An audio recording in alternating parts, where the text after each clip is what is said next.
not here? Gladys?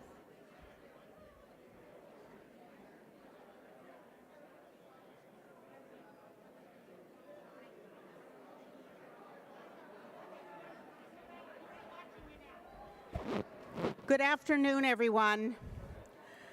Good afternoon, everyone. Those of you who know me know that I'm very, very punctual.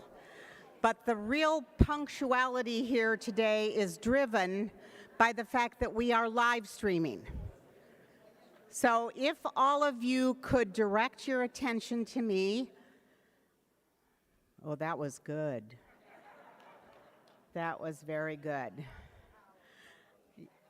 I'm Jolene Kester. For those of you who I haven't met before, I have the distinct honor of serving as the MC today to celebrate the life and work of Donald R. Gerth.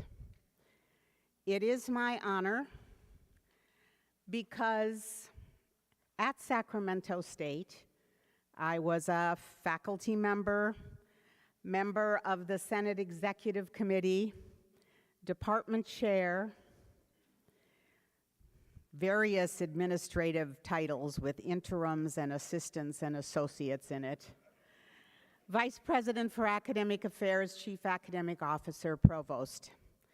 And then I served as president of California State University, Northridge for 12 years.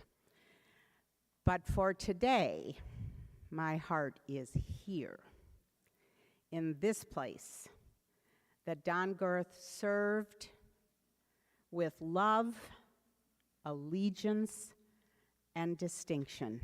So today, thanks to all of you for coming together, most of us or many of us in the room, many of you on Zoom, to pay tribute to this great man and this great leader.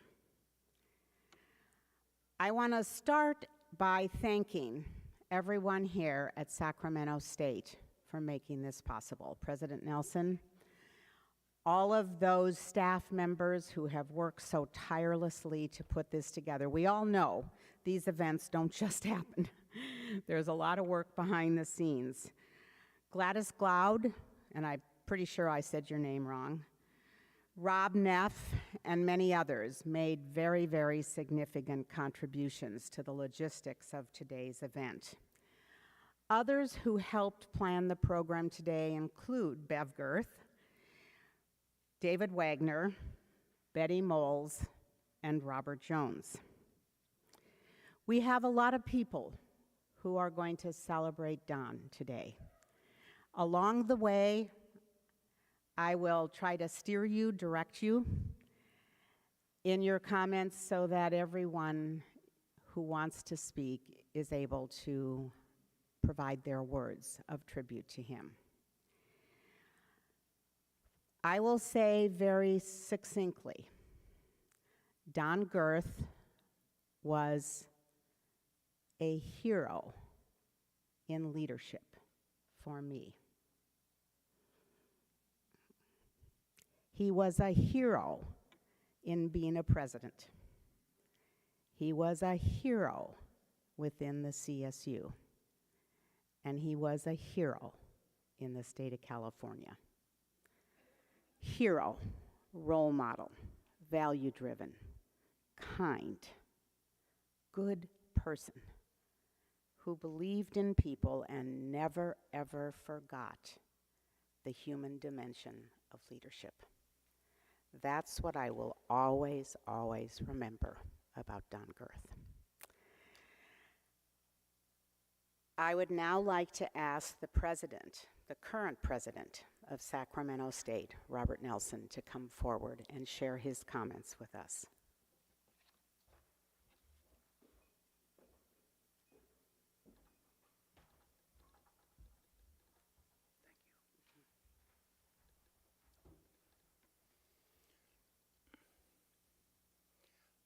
I'm a crier.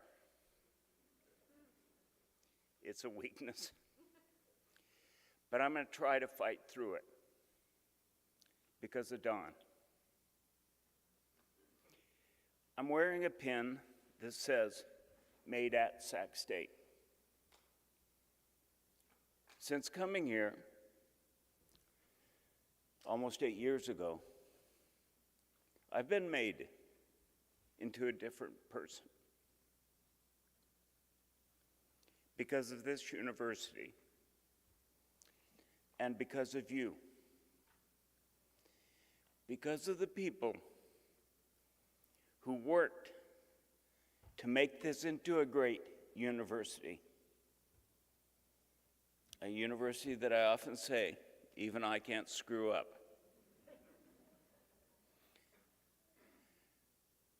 The difference between me and Don, and there are differences that are huge, is that he made Sac State, whereas I am made at Sac State. He created a foundation. What you'll hear many times today, the People's University. He understood that it was about our students, that it was about this university, that it was about the people. And when he and Bev wrote that book, we got educated about what it means to be part of a living, organic system that transforms lives every day and that goes on in spite of someone leaving. Dawn isn't with us. Thank God. Bev still is. And her family still is. And the Sac State family, the Hornet family, still is. Today is a day of celebration. But it's also, more importantly, and I wished we used these words instead of a celebration of Don Gerth, gratitude for Don Gerth and Bev Gerth. Gratitude for the sacrifices that they made for creating this university, for giving us the foundation that we need, for helping us in May graduate 9,453 students. 9,453 students whose lives will be transformed. That is Don Gerth's legacy. It's every alumni. It's everyone who's gone through here. To the faculty and administrators and staff who are here, who helped us make it happen, thank you. Thank you so much. But really, today, let's remember and let's express our gratitude for Don Gerth, his legacy, his spirit, his soul, and for me, his friendship. Normally I end with Sac State is number one, stingers up. People are used to that. Today, Don Gerth is number one, stingers up.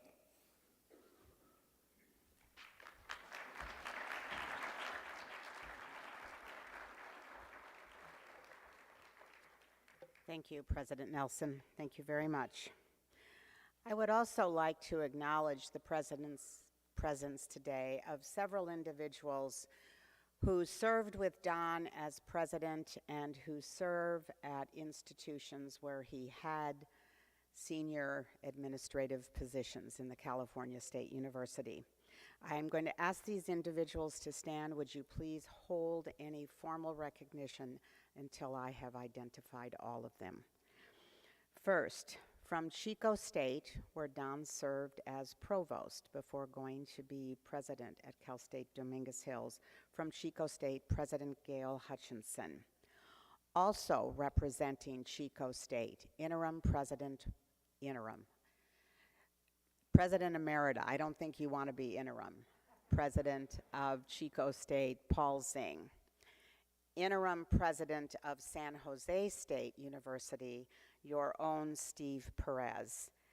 And Emeritus President of California State University, Fresno, John Welty. If John is here, would he also please stand? He was planning on coming, but he may be stuck on the 5 somewhere.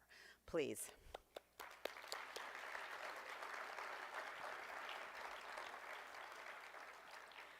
Now I'd like you to direct your attention to the screens for a video in tribute to Don Gerth.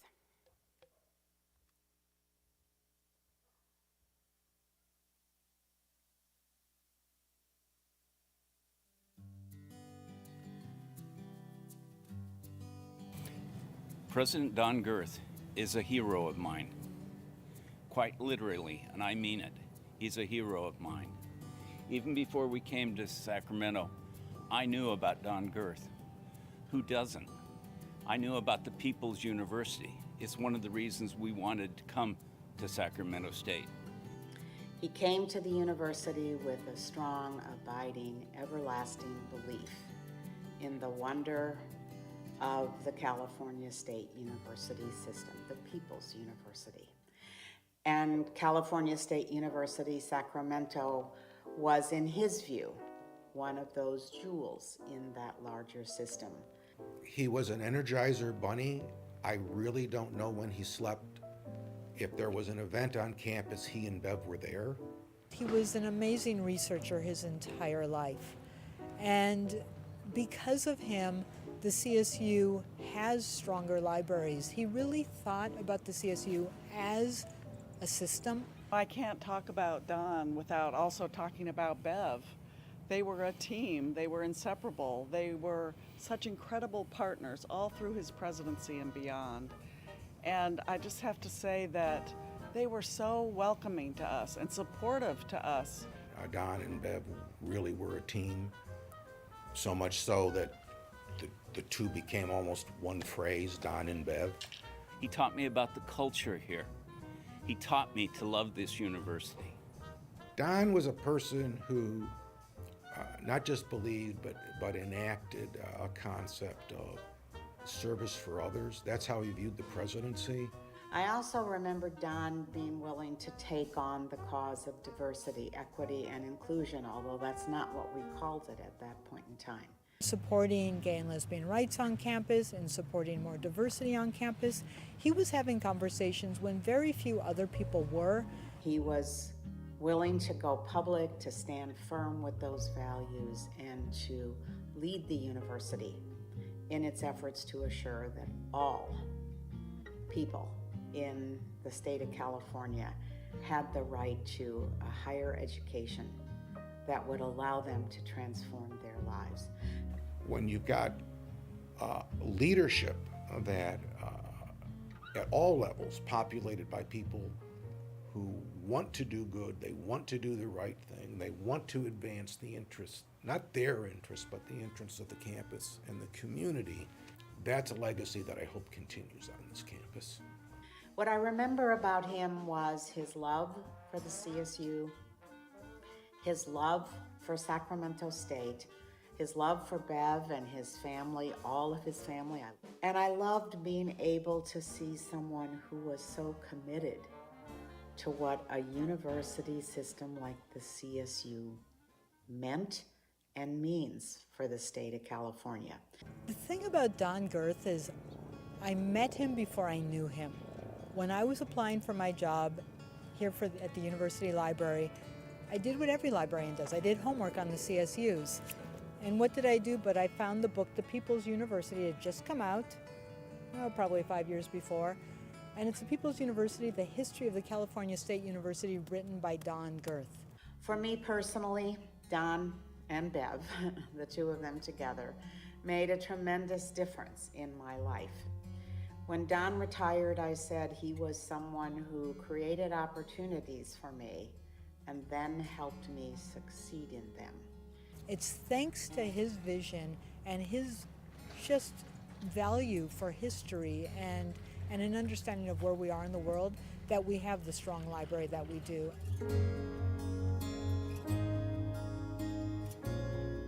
His legacy is legion, massive, powerful, and potent. Don Gerth was a man of the people and of the People's University. He was a man and a leader of consequence. You ask yourself, what did Don see in me as a candidate for administration? And you hope it was he had a feeling you could follow his passion and his vision of what an academic administrator is supposed to do. Bev, thank you so much for being a wonderful supporter and for being Don's partner all through this life. You were incredible, and we loved him very much. What a team.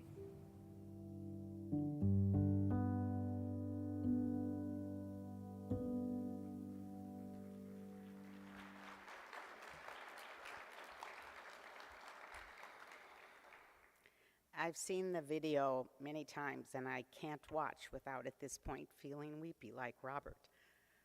But I think that too, those tears, that emotion, is testimony to the man who was this incredible leader. I'd now like to turn our program to hear from some key individuals who worked closely with Don in a variety of capacities over the years. I'm going to introduce two people. They're not going to speak at the same time, but I'm trying to move us along a little bit with the program here and ask them to come forward. Bryce Harris will speak first. Bryce is the Chancellor Emeritus of the California Community Colleges. He is a Sacramento legend as well. And Karen Domich, Assistant to President Gerth from Sacramento State, friend and helper and loyal supporter to Don and to Bev. So if the two of you would please come forward, and Bryce, if you would speak first.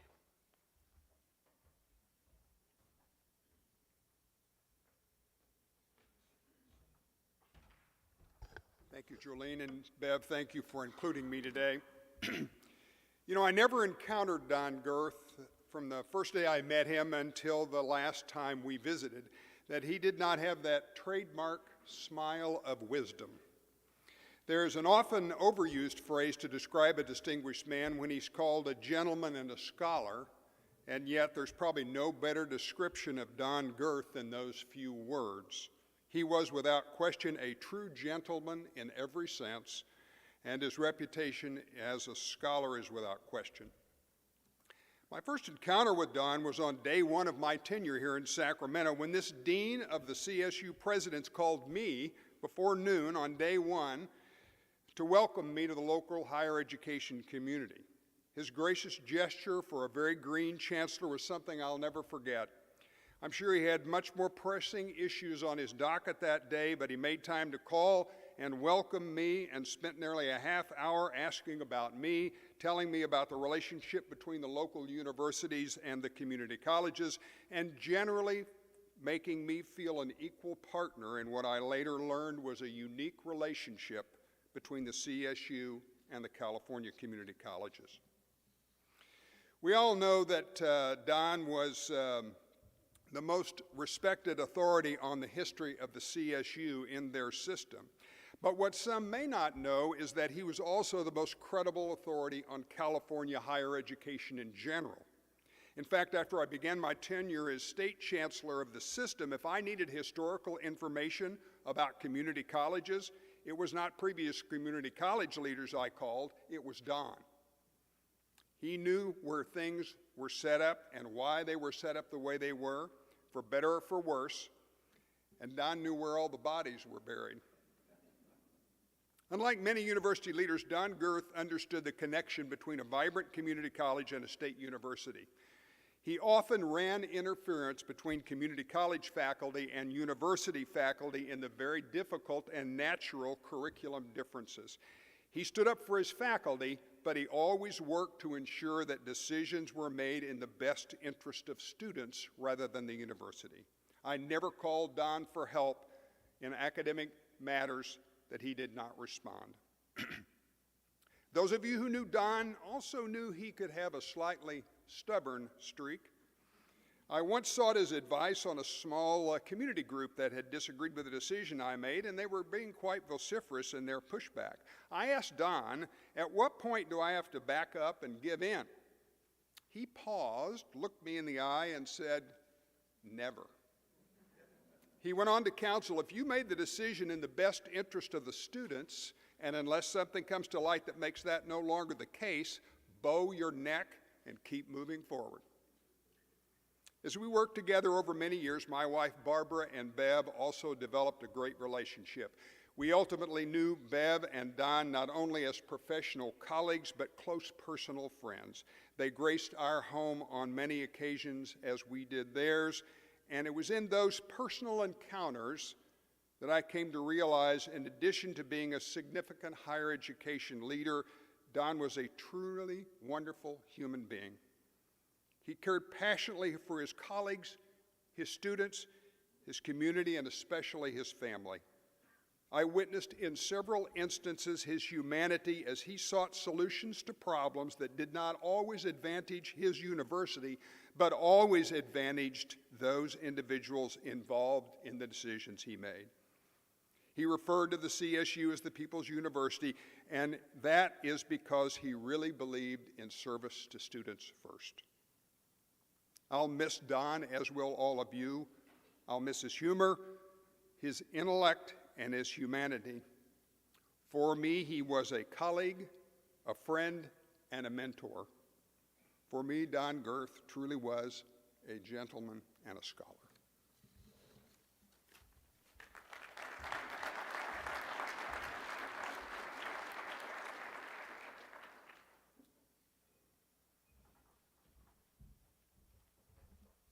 Good afternoon. My name is Karen Domich, and I was President Gerth's assistant from 1999 to 2003. I came to Sacramento State College in January 1965 as a 17-year-old freshman. I began my first year of college believing every word my professor said was gospel, and I was sure I wouldn't have any connection or interaction with the university president. I was very unaware of the journey that lay before me at Sac State. In addition to being a student, I began working at the university in 1967 and continued until I retired in 2009. Who could leave this stimulating and beautiful campus? But let's fast forward to 1984.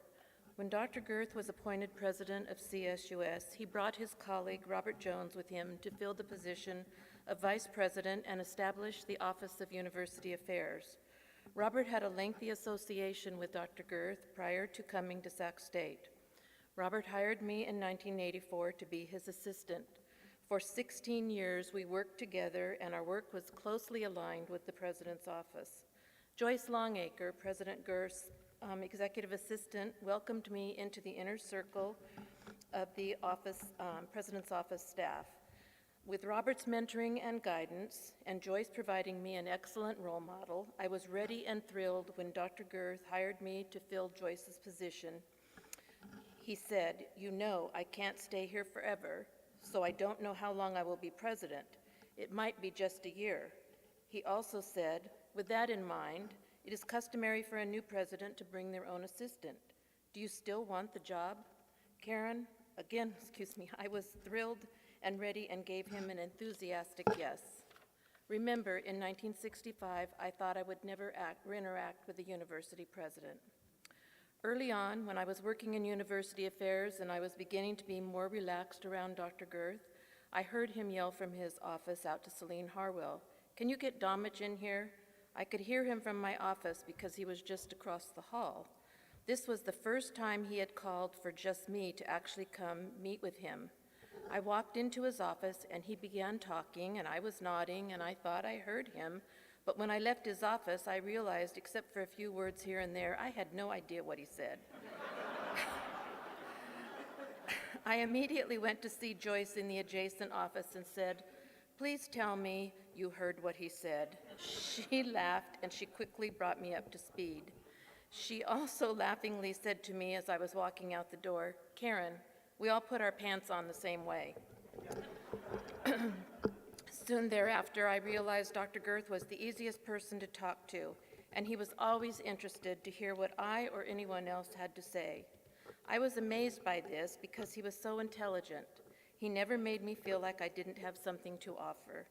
I also witnessed in him what loyalty to the extreme is. He was always appreciative of anyone who helped him get to where he was or wanted to be. He never forgot them. He made a genuine effort to keep connected. He kept a file of people's birthdays. If he knew when your birthday was, he never missed calling to say happy birthday. I actually received a birthday wish from China one year. Sadly, this year will be the first in many years I won't receive his birthday wishes. I mentioned earlier how intelligent he was. He did, however, have one area he wasn't quite as informed, and that was the sports world. I remember one afternoon, Kevin Johnson came into the office before he was mayor and wanted to make an appointment to see Dr. Gerth about St. Hope Academy. When Mr. Johnson left, all of us in the outer office were pretty excited. I mean, it isn't every day an NBA All-Star came into the office. Dr. Gerth heard our level of chatter increasing, so he could tell something was up. He came out to see what we were all excited about. We explained to him Kevin Johnson had been in the office.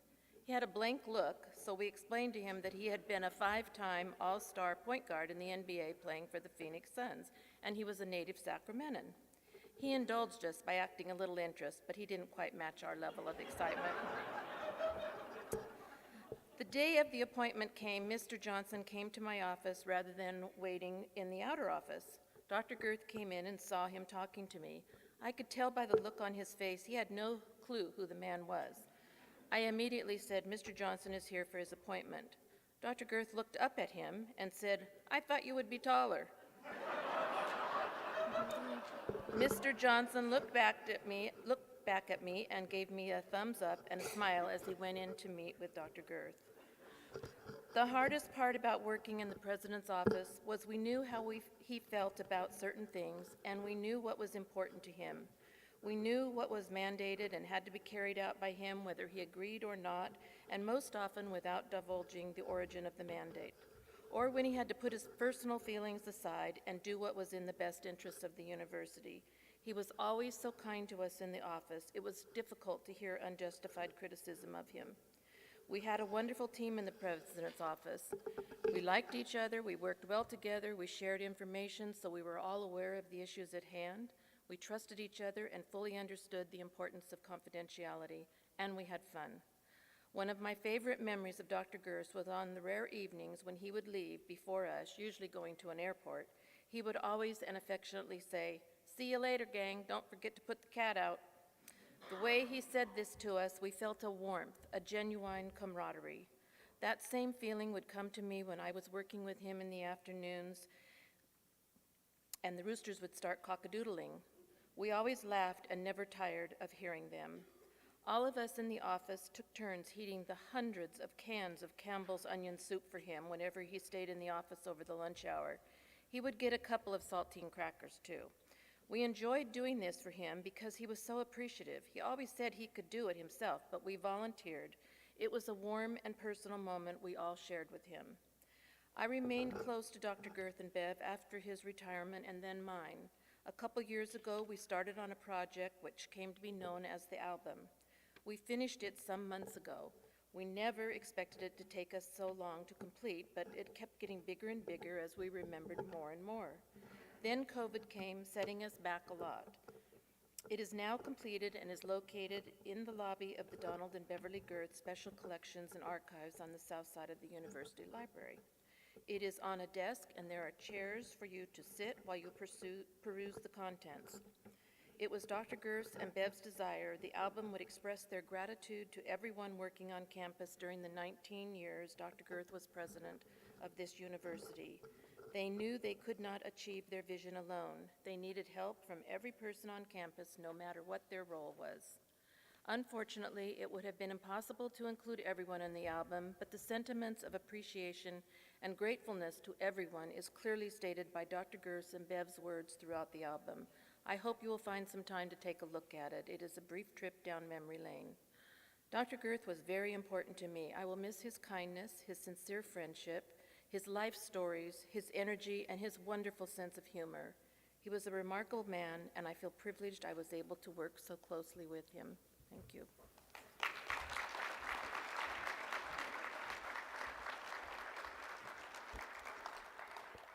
Thank you, Bryce. Thank you, Karen.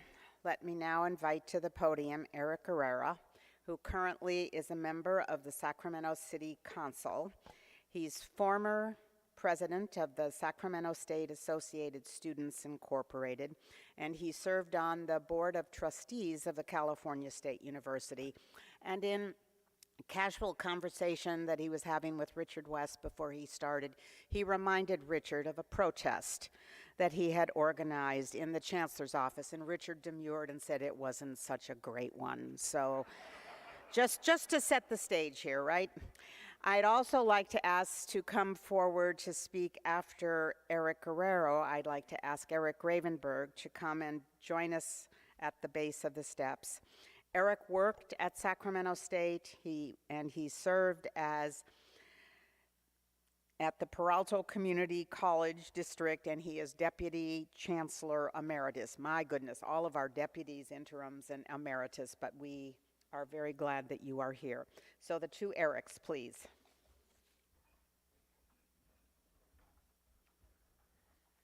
Well, good afternoon, fellow Hornets. And first, let me start by thanking Bev for so much is here, and for giving us Dawn for so many years, and for also your kindness to us students. So let's all please give Bev a big round of applause.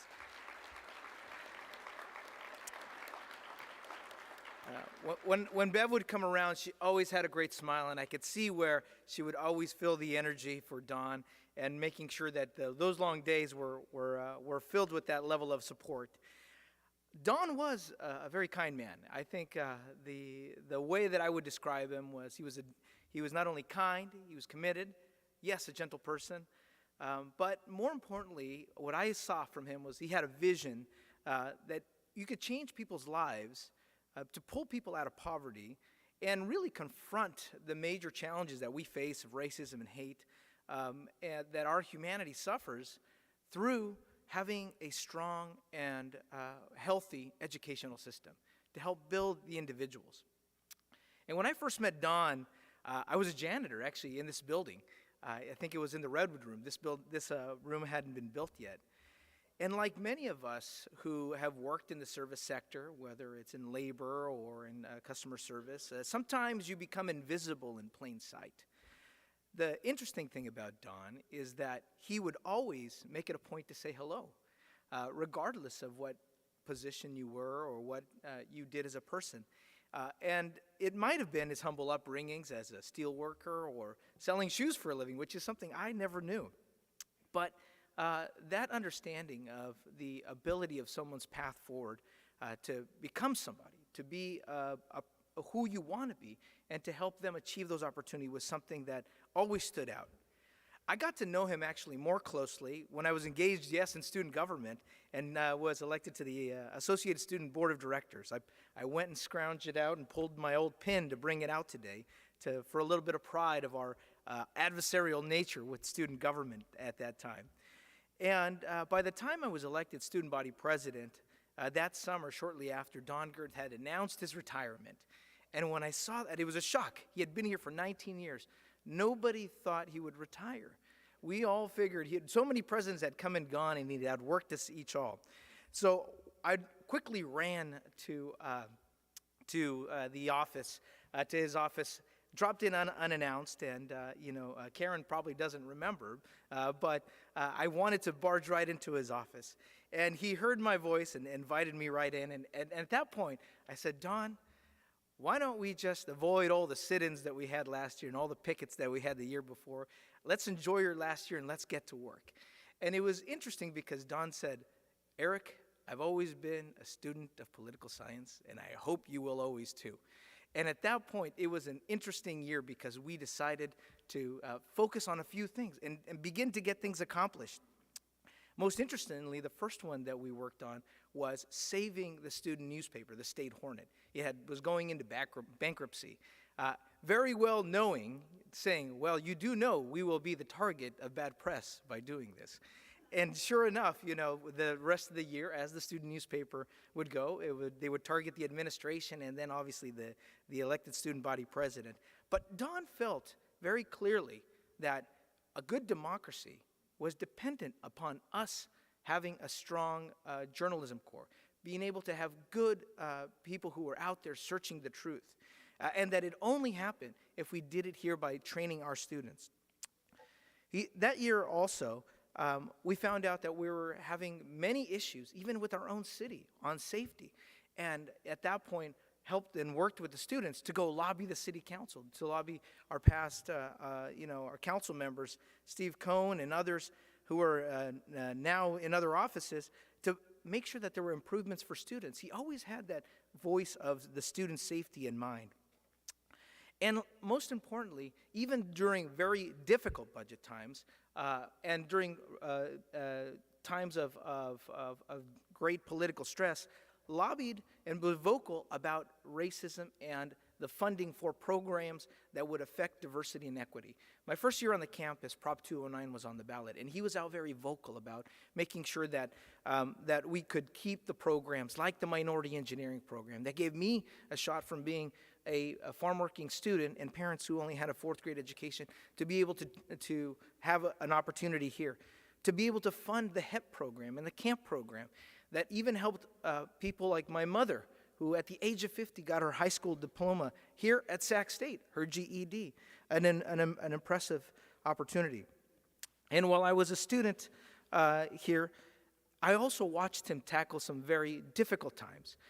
We had bomb threats when there was the appointment of an African-American dean for one of our departments.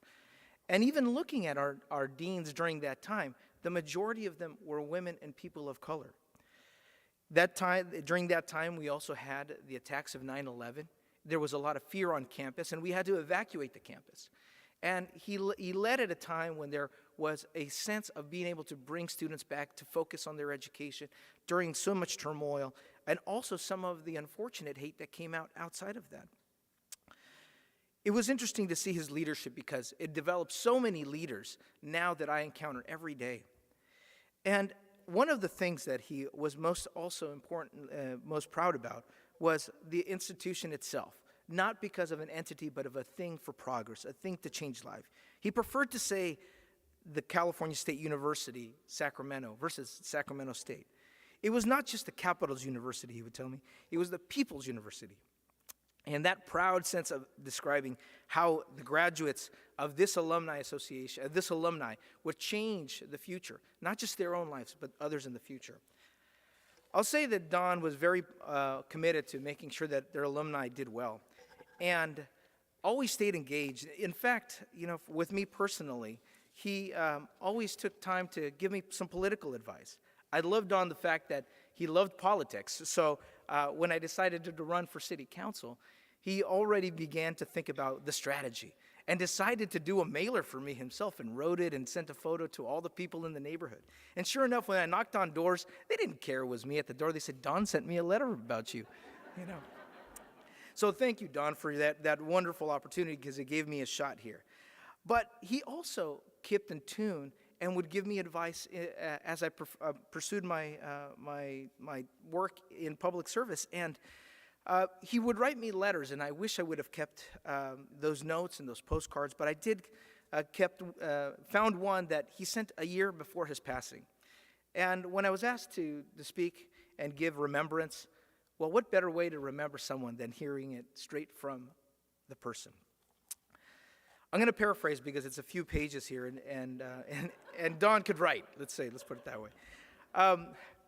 Eric, enclosed is a check, amigo. I do it in an accent because he always liked to do that G, the amigo. Last week, I was 92. Tomorrow, Bev will be 89. I think he got the number wrong, Bev. But we plan to live to see you become mayor of Sacramento, and then. But Bev and I wanted to share some strong thoughts. We have followed the homelessness issue, and since we were young, were aware almost about all of the homelessness since the latter part of the 1930s, when we were almost homeless, during the Great Depression. We saw it then more as a jobs issue. We've been very impressed by the day and the work of the late Mike Ziegler and Pride Industries. Mike came to Sacramento a few months before we did in 1984. Mike was the force behind Pride, and on the one hand, he dealt with homelessness in a different sense.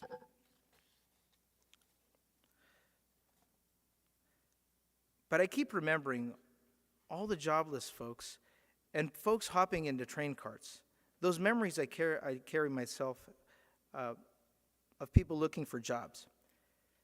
Maybe Sacramento could make some history by creating a mechanism to create work and a long-term solution for so many people, not of our age, but certainly for younger folks.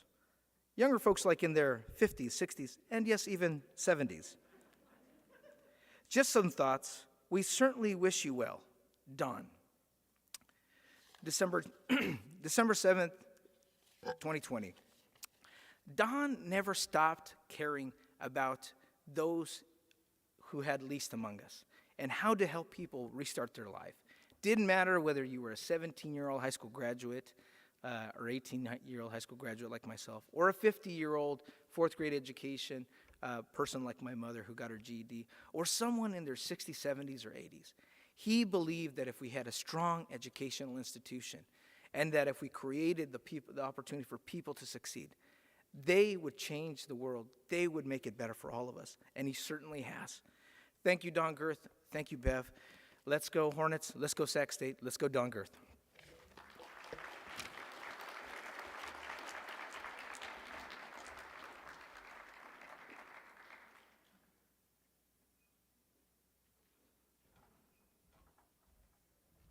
Good afternoon, everyone. First, I want to, on behalf of my family, say, Bev, we love you. Okay. I met Don in 1973 at Chico State. I was in the graduate program, public administration. One of the things I remember, we had a guest speaker one day in our public policy class. And I had never met him. As soon as he walked in the room, I just felt a stately kind of presence, a scholarly presence that I had not felt before. And I had some great faculty, great teachers when I was at Chico State. But then I found out he was the vice president for academic affairs coming to speak to us about public policy. That made a deep impression on my life. At the time, I was also working as a student activities advisor.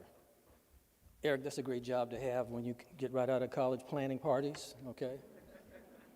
But he had a deep commitment in terms of understanding what students' needs were. And one of my responsibilities was to make sure that there was dialogue between the president's office and students. So we put together a number of coffee opportunities every Friday where he would talk with the students. And I was responsible for setting it up. And I just remember him engaging in such a way that was so personal, very warm and very genuine, that I didn't know that he was having this impact on me as my future mentor. So I enjoyed that experience, and I really didn't realize until after I left Chico that he was really responsible for a number of things. He was responsible for the Black Studies program being established at Chico. where I got my degree. I left Chico, we went our separate ways, found out he was president at Dominguez Hills. 2 years after that, I joined the chancellor's office in Long Beach as a coordinator for Student Affirmative Action, a program designed to bring more and more folks into the institution who didn't have those opportunities. Brand new program.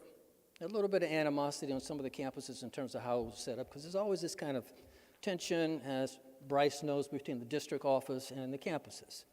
But I was the emissary for the chancellor's office.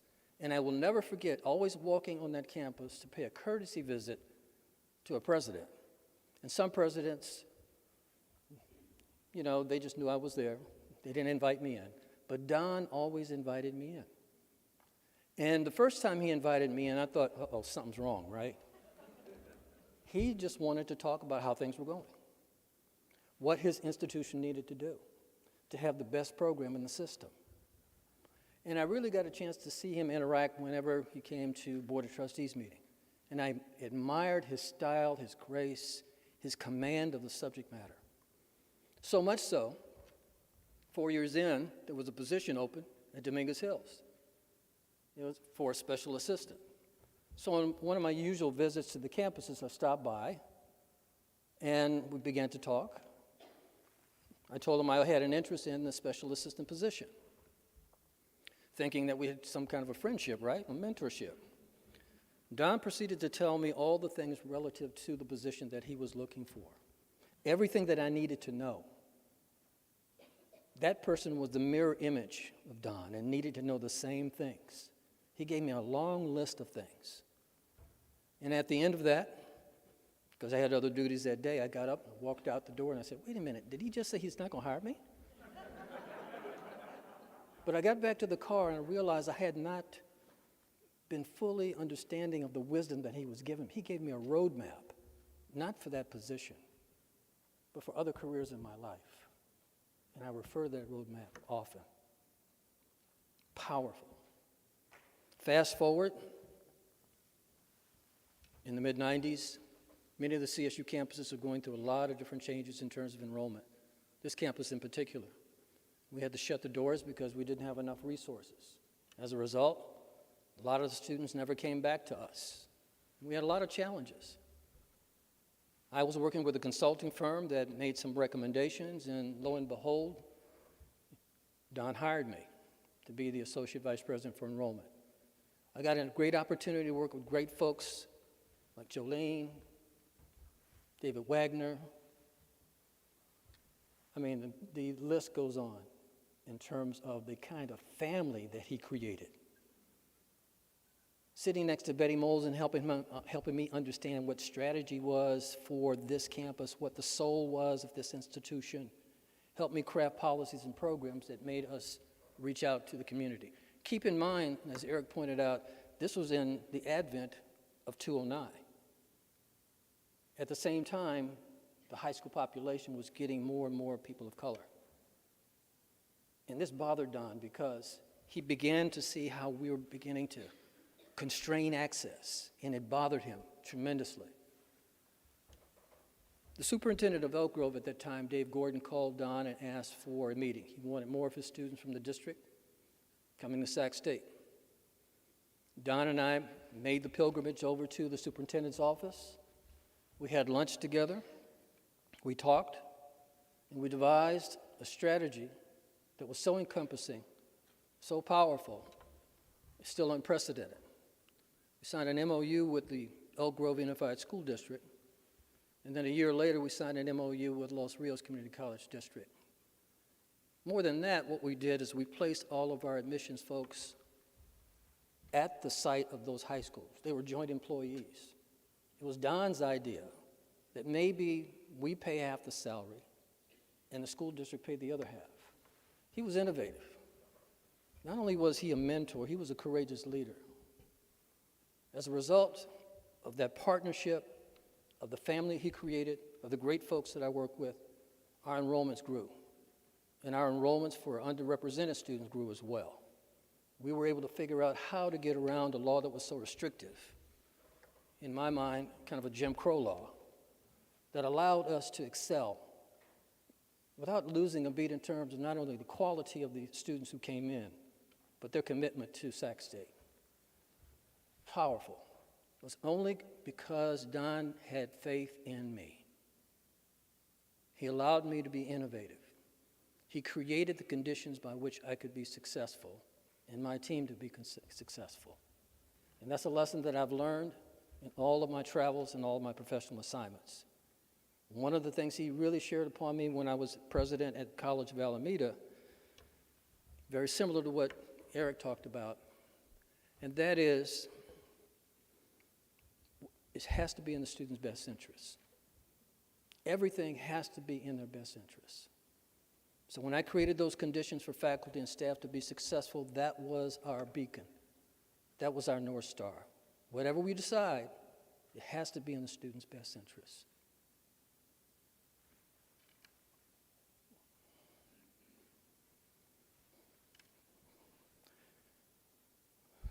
When my dad died in 1999, Don wrote me a memo. It wasn't texting back then, okay? The memo was better because I could keep it, okay? 2 sentences told me everything about this man's character, everything that I wanted to be. So, it's the little things, Don would say. It's always the little things. How we treat people, how you give them the latitude to be themselves, how you give them that knowledge and information to be the best and to be part of a family. Don Gerth, mentor, colleague, friend.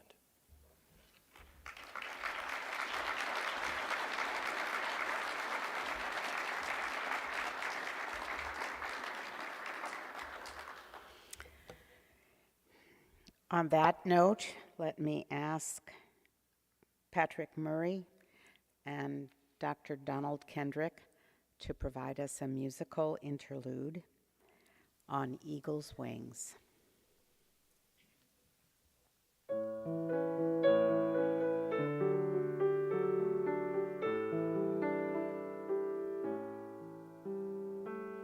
You who dwell in the shelter of the Lord, who abide in his shadow for life, say to the Lord, my refuge, my rock in whom I trust, and he will raise you up on eagle's wings, bear you on the breath of dawn, make you to shine like the sun, and hold you in the palm of his hand.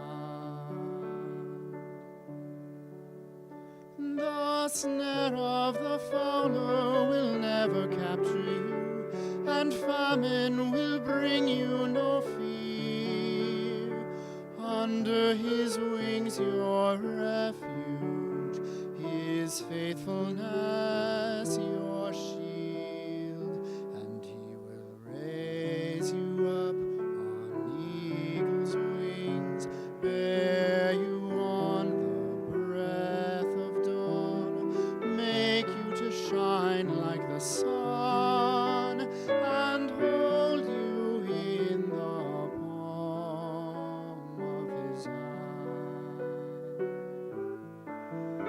And hold you in the palm of his hand.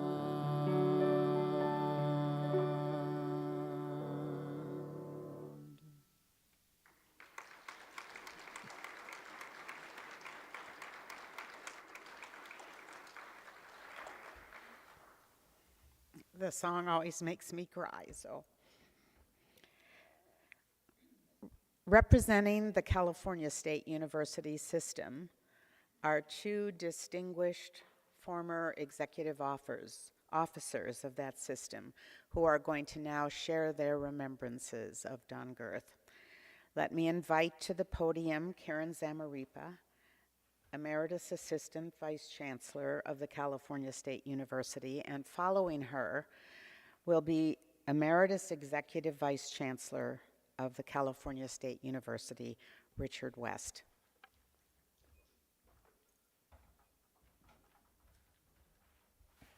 Oh, great, there's Kleenex here. Thank you so much. Let me start by saying that I'm very honored to be here today.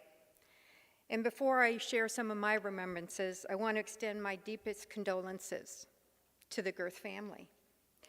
But I also want to take this opportunity to thank Bev for her decades of service to the CSU, to students, to faculty, staff. You were the best partner that Don Gerth could have ever had, and it was a privilege for him to be able to work with you, and it was a privilege for us to know that you were at the helm with him every day. So thank you very much. I joined the CSU family in 1991 at a time when the state started what I refer to as the great disinvestment in public higher education. While we had traditionally relied upon what some may remember as the famous Orange Book to fund the CSU, we were now in open waters, competing for every dollar with every other agency and program that was funded by the state of California. This provided us probably one of our most serious challenges as it relates to protecting access and quality and affordability for Californians. It was the first time we really faced this challenge, and a problem that really required us to become proactive advocates. Dr. Gerth understood the need and value of ongoing relationships with legislators and local elected officials, in good times and bad, to ensure that we can do our job for students with the work of our outstanding faculty, staff, and the support of our alumni. Not everyone appreciated this shift, there's no doubt, but Dr. Gerth got it. We could not have had a better partner in Sacramento. He knew what remains true today. A strong presence results in strong influence. I started my career in 1981 in Sacramento as a Senate Fellow, a program that is housed with the Center for California Studies here at CSU Sacramento. When the legislature was looking for a partner for what was then only a Senate and Assemblies program, Don Gerth knew instinctively, not only just as a political scientist, but as a politician who understood the value of the relationship between our elected officials and the state and CSU Sacramento. He made it happen. He remained committed to the success of these programs and others at the center for years to come. I am grateful for his work here and the amazing contribution that he made throughout the years, and with the leadership of such great people as Tim Hodson. With his leadership, all 4 programs, we went from 2 to 4 programs, have trained and created leaders in our legislative, executive, and judicial branches of government, taking people from all walks of life into offices and organizations that impact our lives every day and impact CSU Sacramento and CSU. Dr. Gerth saw the role of Sacramento State, sorry Don, in building these leaders, but also it was a chance to highlight the applied research of our faculty and students and how our hands-on educational learning opportunities really created graduates for the real world. Another fond memory for me is the day I shook his hand as he handed me my diploma for my master's in public policy and administration. I explored several programs when I was considering going back to do graduate studies, and many gave me several recommendations, not the least of which is Richard, who wanted me to do an MBA. Ultimately, I knew I wanted a program that better prepared me for my work in public policy, and that was what the MPPA here at CSU Sacramento, another strong vision of Dr. Gerth's, offered me, a program that builds leaders and practitioners. I was honored to work with the faculty such as Christy Jensen, Ted Lasher, Rob Wassmer, and adjunct faculty like Phil Heisenberg, Diane Cummins, Peter Detweiler, who were experts in their field, just to name a few. I learned so much from the professors, the adjunct faculty, and other students, knowledge that I use today. And while I don't use regression analysis every day, sorry, Dr. Rossmer, the program did give me the tools, the context, and frankly, the network to represent the CSU and this great campus every day with pride. I learned many other things from Dr. Gerth. He helped me be a better person, a community leader, and a strong advocate for this great system. In fact, we are all better for knowing and learning from Dr. Gerth and Bev. They both saw what we often took for granted, that we are the people's university, and as such, we have a responsibility to not only our students, but also to create leaders for change. It was a great honor to work with Dr. Gerth and Bev. I thank them for helping make sure that no one ever considers this great university system invisible again. Thank you.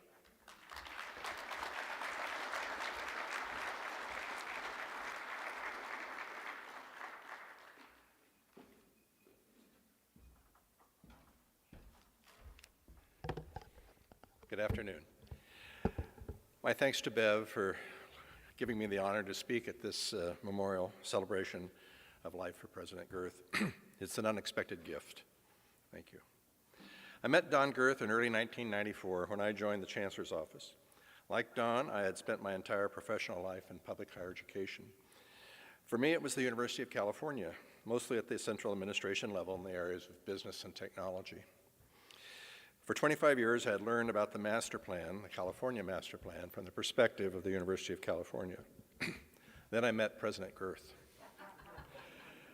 I now began to understand not so much another version of the California master plan, but certainly another perspective. It was not Don's style to lecture, but to point out and guide. He helped me get an early introduction to the greater institution of the California State University, and an increased awareness of the miracle of the CSU. It is difficult, if not impossible, to separate President Gerth from the California State University. He became part of a campus before a collection of campuses became a system. He witnessed and participated in the master plan for higher education. Not only had he seen it all, he had lived it all. I had many interactions with President Gerth and had great respect for them all.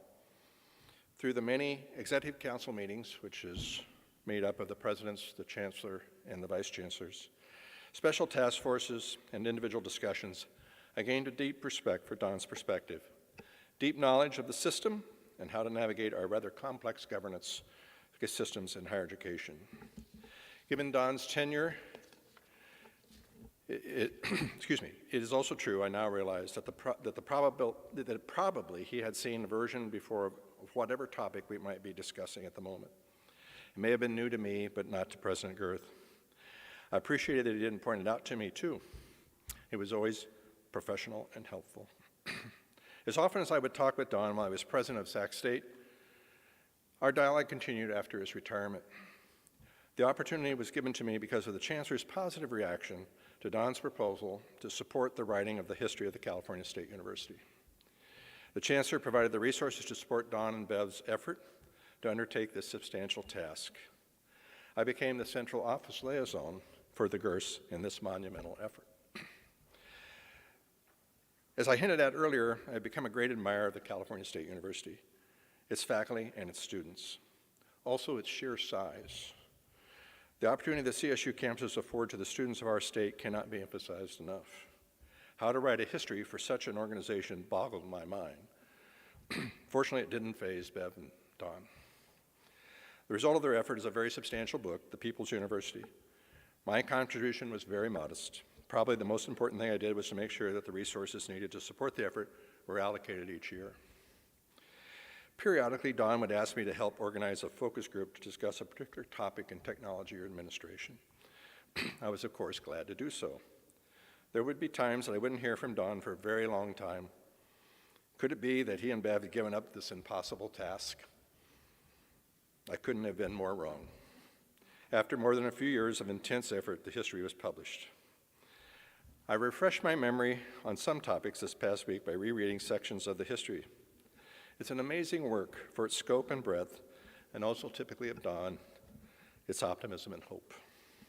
Who better to have written such a comprehensive narrative about the details of how an organization developed, but also the importance of its role in the intellectual life and vitality of the state. It should be someone who had been there and lived it. Thank you, President Gerth, for the service to the people of the state of California. It was a privilege to know you.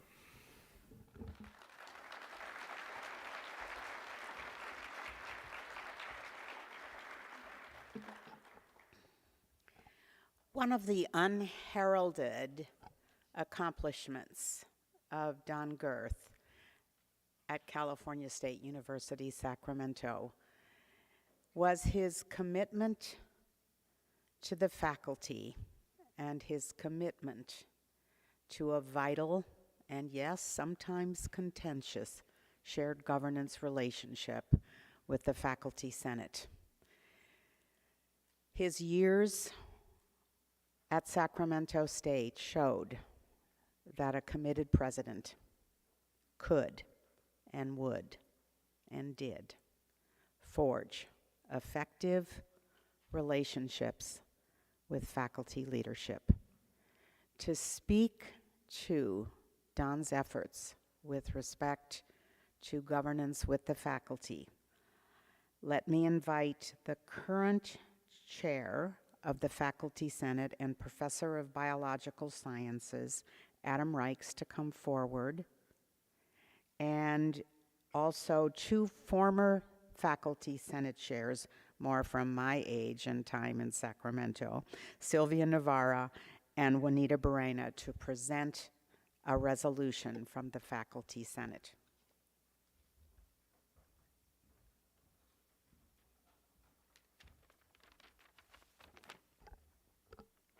Hello, everyone. I am Adam Rex, a faculty member who this year has the privilege of serving as the chair of the Faculty Senate. Although most of the current faculty and staff did not have the opportunity to work with President Gerth, we are all the beneficiaries of and truly grateful for all he has done to make this an outstanding campus. Through his determination, his forward thinking, and his dedication, Don Gerth made Sac State a better place to learn, a better place to work, and a better place to call home, fostering a sense of campus community and belonging that subsequent administrations have been able to build upon. It is in light of his enduring positive impact on Sac State, the Faculty Senate has adopted a resolution in commendation of President Don Gerth. It's over there on an easel, and I feel like I should apologize that it's so big. There was just so much to commend. I would like to invite Dr. Sylvia Navarri and Juanita Barrena, both former chairs of the Faculty Senate, who assisted in the drafting of this resolution, to share it with you by reading it aloud. Well, I get to go first since I was one of the earliest Senate chairs who Don had to put up with at Sac State, following the great Peter Shattuck, who broke him in pretty good, but he still needed a lot more work. And also, of course, I was Don's favorite Senate chair. Well, at least sometime. Well, maybe okay a couple of times. But, so first, I'd like to thank the Senate for giving Sylvia and me the opportunity to read the resolution. In a way, I guess it's a kind of penance for my having been known to say that Don retired when he did, because by my count at the time, the number of Senate resolutions expressing opposition to some action that Don took was equal to the number of Senate resolutions commending his actions. Of course, in light of the nature of Senates, that in itself is an extraordinary accomplishment for any university president, and especially at Sac State.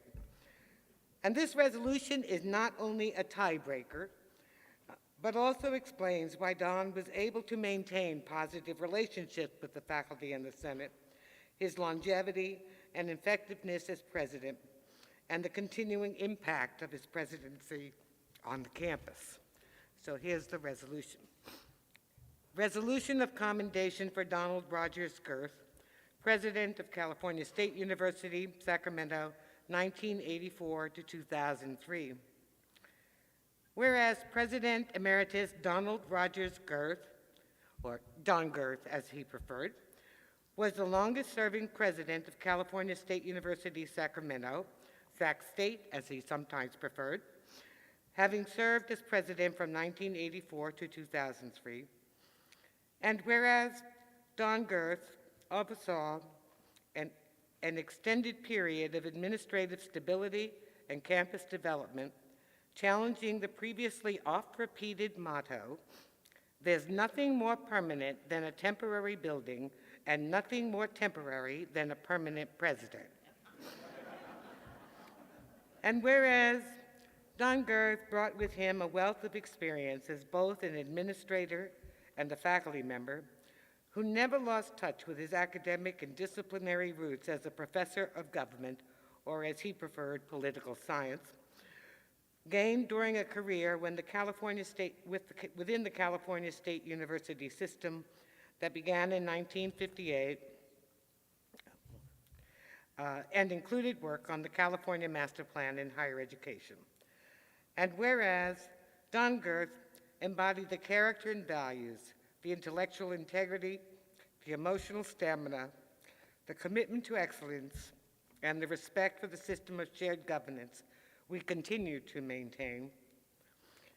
And whereas Don Gerth was an early supporter of initiatives we still hold dear today, including the need to hire more diverse faculty and administrators, the need to provide student support services, and the protection of access for marginalized groups.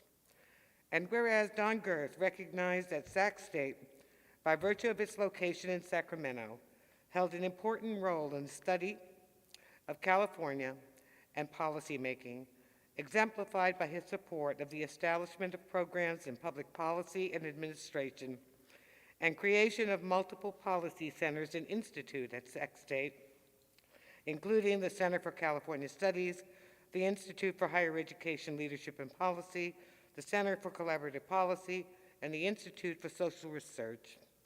And whereas Don Gerth was successful because he was fortunate to have Beverly Gerth, his beloved wife of 66 years, as his partner, advisor, champion, critic, conscience, and reflective listener throughout his career in the CSU. And whereas Don and Bev's commitment to the campus and the CSU system went far beyond his employment, as exemplified by their financial support of the library's archives and his publications on the impact and history of the CSU. And whereas Dr. Donald Rogers Gerth, Professor Emeritus of Government and President Emeritus of California State University, Sacramento, passed away on December 6, 2021, 2 days after his 93rd birthday. Therefore be it. Resolved, the faculty commends and celebrates the life and career of Don Gerth. In recognition of his visionary leadership for the growth of the campus, his advocacy for diversity, equity, and inclusion, for the values he espoused and fought for during his 19-year tenure as president of Sac State, and for our shared vision of the People's University, committed to access, diversity, excellence in teaching, student learning and student success, faculty scholarship, engagement with the community, and the utilization of its location in the state capitol to assist in the development of policies and practices in the state of California that improve the quality of life for all Californians. And be it further resolved, the Faculty Senate recognizes the important role Bev Gerth played in Don Gerth's long and successful career in the CSU, and expresses its special gratitude to Bev for her many years of untiring service to and support of Sac State. And be it further resolved, the Faculty Senate directs the chair of the Faculty Senate to convey this resolution to Bev Gerth along with the Faculty Senate's deepest condolences on the loss of her beloved husband and partner, Don Gerth.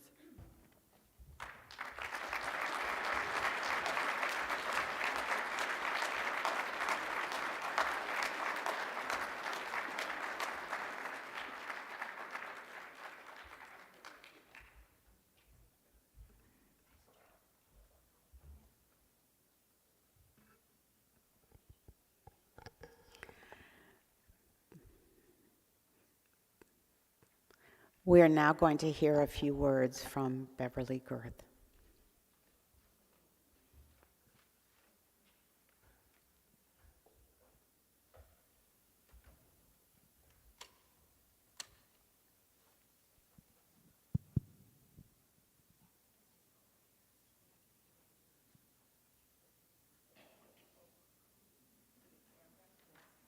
Are you ready for your close-up? I'm here just simply to speak about the beginning. Don was very proud of his mom and his dad. The fact that his mother passed away at 18 was a sad thing, and he gives her so much credit, and his dad, for seeing that he was at the library every other Tuesday. He and his brother, every other Tuesday, they went to the library, and she was able to watch his commencement of getting his BA at the University of Chicago at 18 years old. His schooling was such that he was so bright, he loved to read. By the time he was 10 years old, he had read every autobiography in the Chicago library there was to be had. And that's what he enjoyed doing. He wasn't comic books or children's books until he reached 5, that he started with autobiographies. But I also want to talk about the fact that we moved from the military. He was in the Air Force for 5 years, and he decided we would get married. We had only known each other for 4 months, and so on. But he decided that he was going to retire because I did not want to be in the military. I wanted a home, and I wanted a family, and I didn't want to be moving every few years to the whims of the Air Force. They promoted him to a captain, and then they were going to promote him to a major. But he decided that we'd do something else. He decided that he had an offer to go back for his doctorate and a job there to sustain us for a couple of years when we would go back for his PhD in 1958. We had a small child. Annette was 1 year old. But we had a wonderful, wonderful life together. I had a job with the Real Estate Association, not as a salesperson, but in the offices there where they were located. But the big thing was that Don had a job. He was a person that could do multiple things at one time. Go to school, study, and have a job. And he did that well. He also, he was a person that he decided that he would be in the admissions office, which he had been in before. As an employee, they liked him, and he did well there as a student. The fact is that one day, the dean of the admissions had asked him to have an interview with a gentleman well, two presidents were coming through the University of Chicago looking for faculty members to have jobs on their campuses here in California. Well, Don said, but I don't want to have a job. I'm going to go to India. I'm going to write the history of the Lok Sabha. Well, you know, that I never discussed that with him, but the fact is that it wasn't something I favor because we had a one-year-old child and so on. But anyway, and he asked him a couple of times, he said, just do it because we don't have anybody else to serve as have an interview with these people.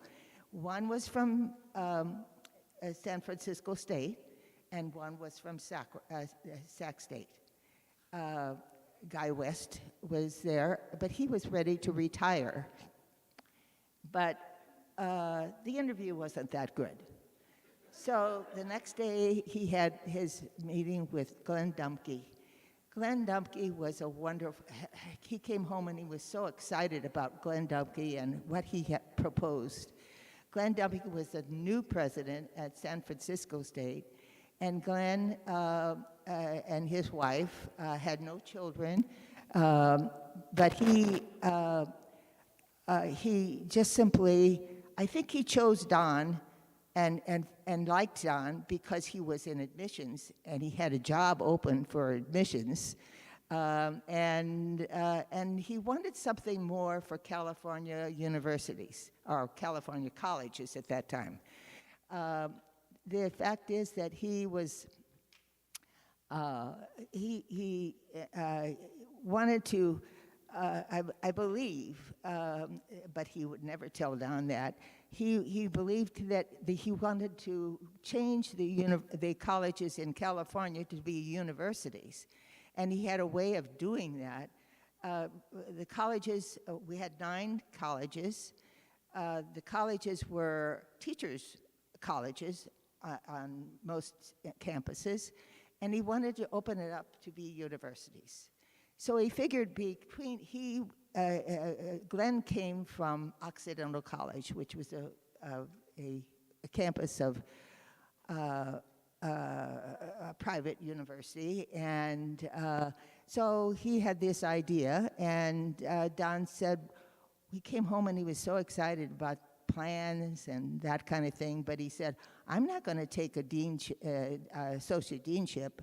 I want to be a teacher. And I want to be on a campus, and I want to be with students.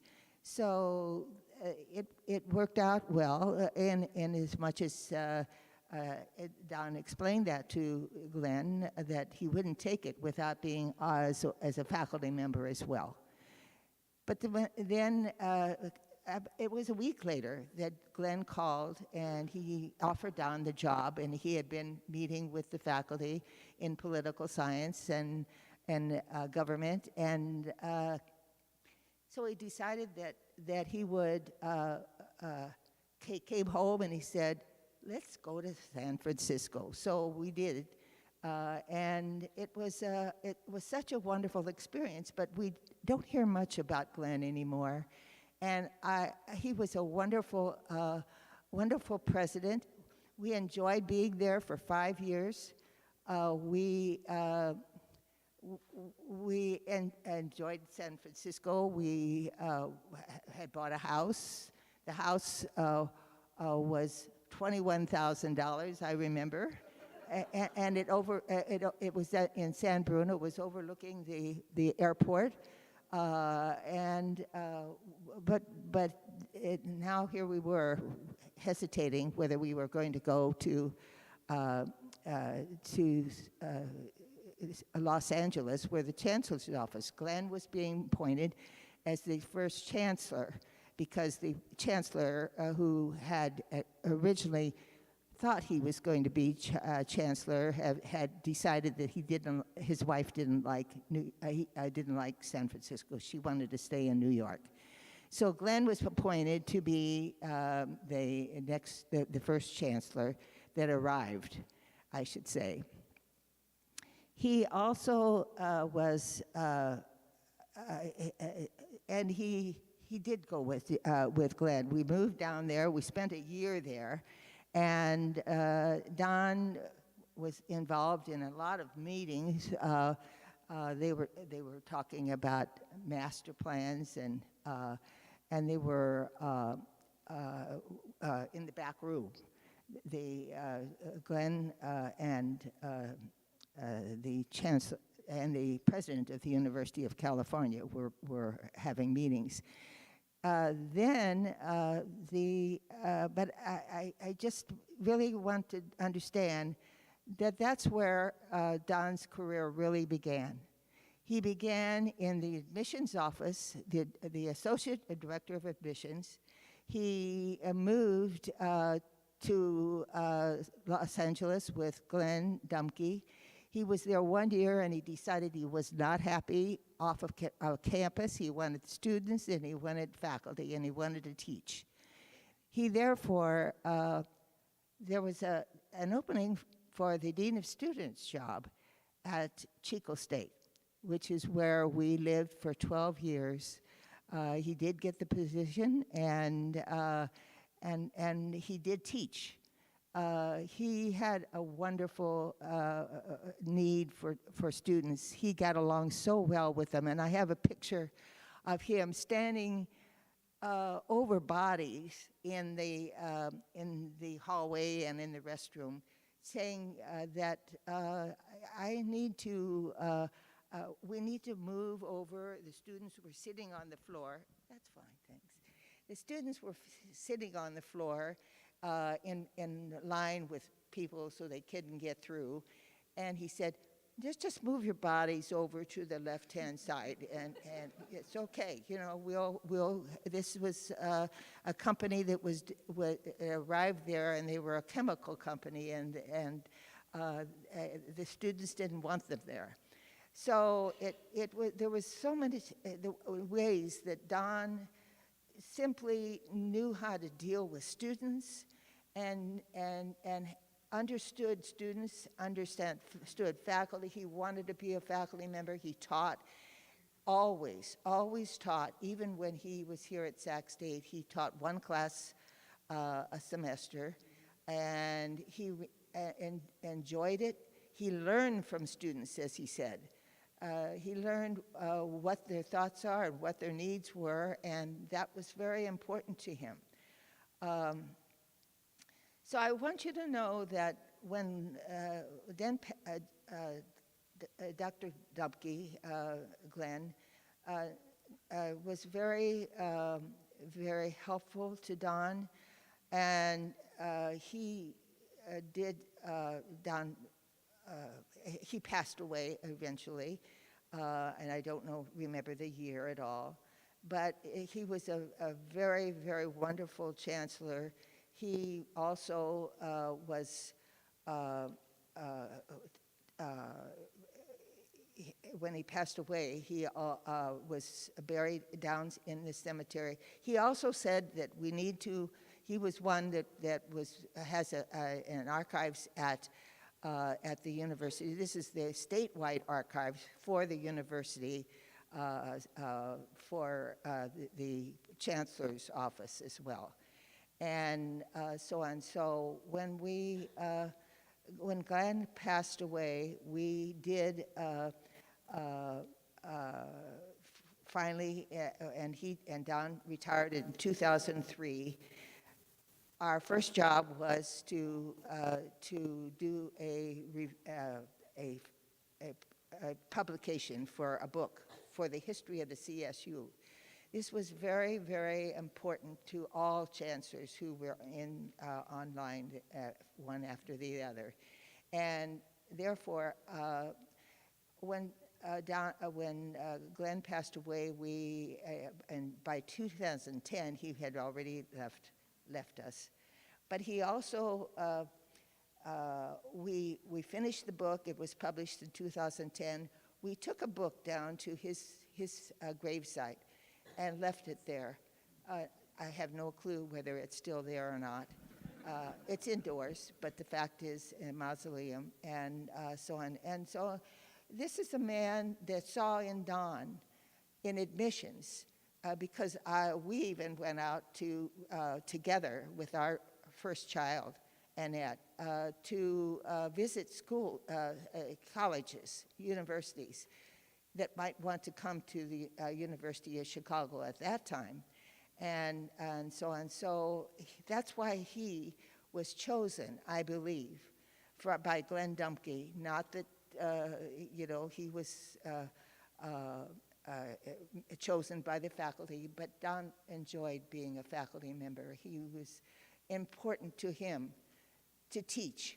And as a matter of fact, I remember, and after he retired, and he was invited to go to Vladivostok in Russia to teach a political science class of all things in Russia and in their school, and at the University of Vladivostok. And the classroom was filled. The windows, it was spring and summer, the windows were open, and the students were just reaching into the windows, hanging on, wanting to hear what the United States or what California thinks about government. And they were learning, and they were so excited. It was just something that Don, I needed to understand, that people understand who really brought Don to California. Because when Don went to his dean to tell the dean that he was going to take a job at California State College in San Francisco, Don, the dean said, well, we don't educate people to go west of the Mississippi. This was a very important thing for Don. He needed to prove them wrong. And so on. As a matter of fact, when we were in the Air Force, or he was in the Air Force and I was an employee, he had he lived with two wonderful young men in an apartment. I think it was off the base. I never was there, and so on. But the young man, his name was Henry Brower, and his name, we all called him Hank. Hank would always tell me, someday Don's going to be a university president. And he needed to, I think he just loved all the different campuses. I hope sometime people will have a chance to read The Genius of Dominguez Hills. It was a paper he wrote about 6 months after he became president there, and as he always does, he gives a speech to the faculty of what their needs were and what he was going to try to do. This paper, I read it. I have read all the documents out of 5 file drawers, five file drawers and so on. It was the most wonderful paper I've ever heard in my life. Something that was it's so encouraging to the faculty. And that's what is important, for faculty to understand what you're all about, what you're going to do, and how we're going to do it together. And this was the beginning of Don's career. When he left the Air Force, there was a message on his, I don't know whether it is a 214 or when you retire, but what is it? 214. I saw a document which said, 6 months before you expect to get your doctorate, give us a call. We want to have you back. He was just very kind, very thoughtful, very intelligent, and it was really a wonderful life for him. And I want everybody to understand that he was sick, and he lived a wonderful life. He did what he wanted to do from the very beginning. And as a matter of fact, I have to tell you one other thing. When he came to Sacramento State, a gentleman from India visited him at his desk, and he brought a book.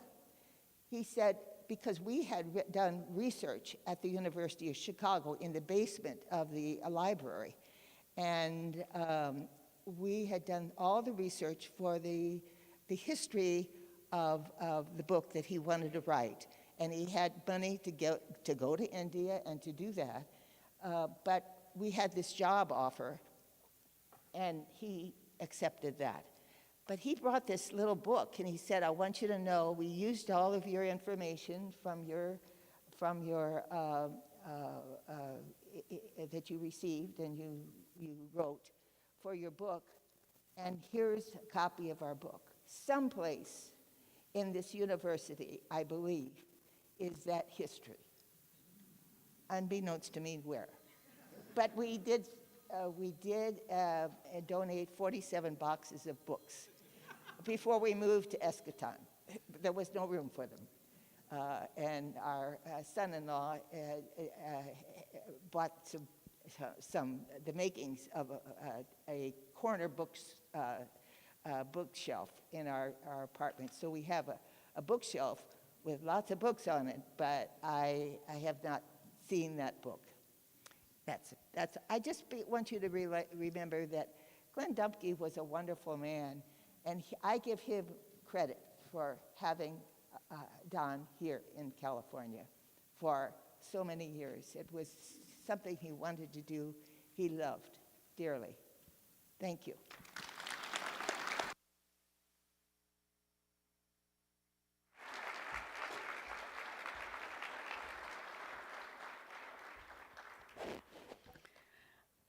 I would also like to recognize the other members of Don Gerth's family that are here with us today. Those of us who worked with him would often hear stories.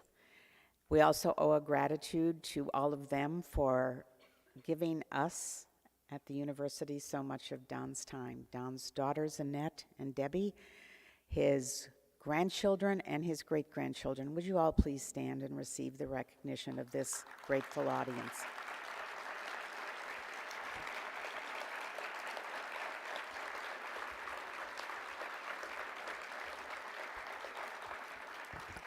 And they really deserve an applause because those children have all been behaving so well. It's tough sitting still, isn't it? I'm now going to invite to microphone B and A, or A and B, microphone over there, two individuals who are also important leaders at California State University, Sacramento, while Don served. Amin Amala, who was Dean and Professor Emeritus at California State University. Nancy Shulock, Professor Emeritus, Public Policy Administration, and the retired Executive Director of the Institute for Higher Education Leadership. They're essentially going to make comments, then we're going to kick off an open mic after we have the presentation of several resolutions, federal and state resolutions in honor of Don, just to allow you to anticipate. Amin, please. Good afternoon. You would wonder why a simple, ordinary person, Amin al-Mallah, get to speak and give tribute to an outstanding president, Don Gerth. I really don't know why, but I guess one reason is because Bev and Don have always felt they are ordinary people. So I guess Bev wanted an ordinary person who can stand up to the accomplishment and outstanding achievement of people like Robert Nelsen, Dave Wagner, Jolene, and all of the speakers, Richard West, all of the speakers. So thank you, Bev. Yes, an ordinary person can give a tribute to an ordinary couple and an ordinary president, a man who started by selling shoes to become one of the most outstanding presidents of California State University. I am really honored to be here. And Juanita and Sylvia, I disagree with the idea that there were equal number of resolutions to agree with Don and to disagree with Don. The faculty at Sacramento State really felt great about a president who came to bring stability, distinction, and honor and growth to Sacramento State. I was fortunate to have a long visit with Don and Bev at Escatown before he passed away. I was also fortunate to call him the night of his birthday, Friday night, to wish him a happy birthday. And Debbie was very kind to say, yes, Amin, Don would like to hear from you to wish him a happy birthday. Sadly enough, three days later, I heard he passed away. At that meeting with Don and Bev, I was so struck by how happy he was to have just finished, I guess Bev said a week or two before I visited with him, his book to leave for his children, grandchildren, and great-grandchildren about his memoir and legacy. In 1984, as it was announced that one of the finalists for the CSU Sacramento presidency was Don Gerth, I told everybody around me that he will be our new president. And people were wondering, what inside information you had, Amin? I said, none. I had no inside information.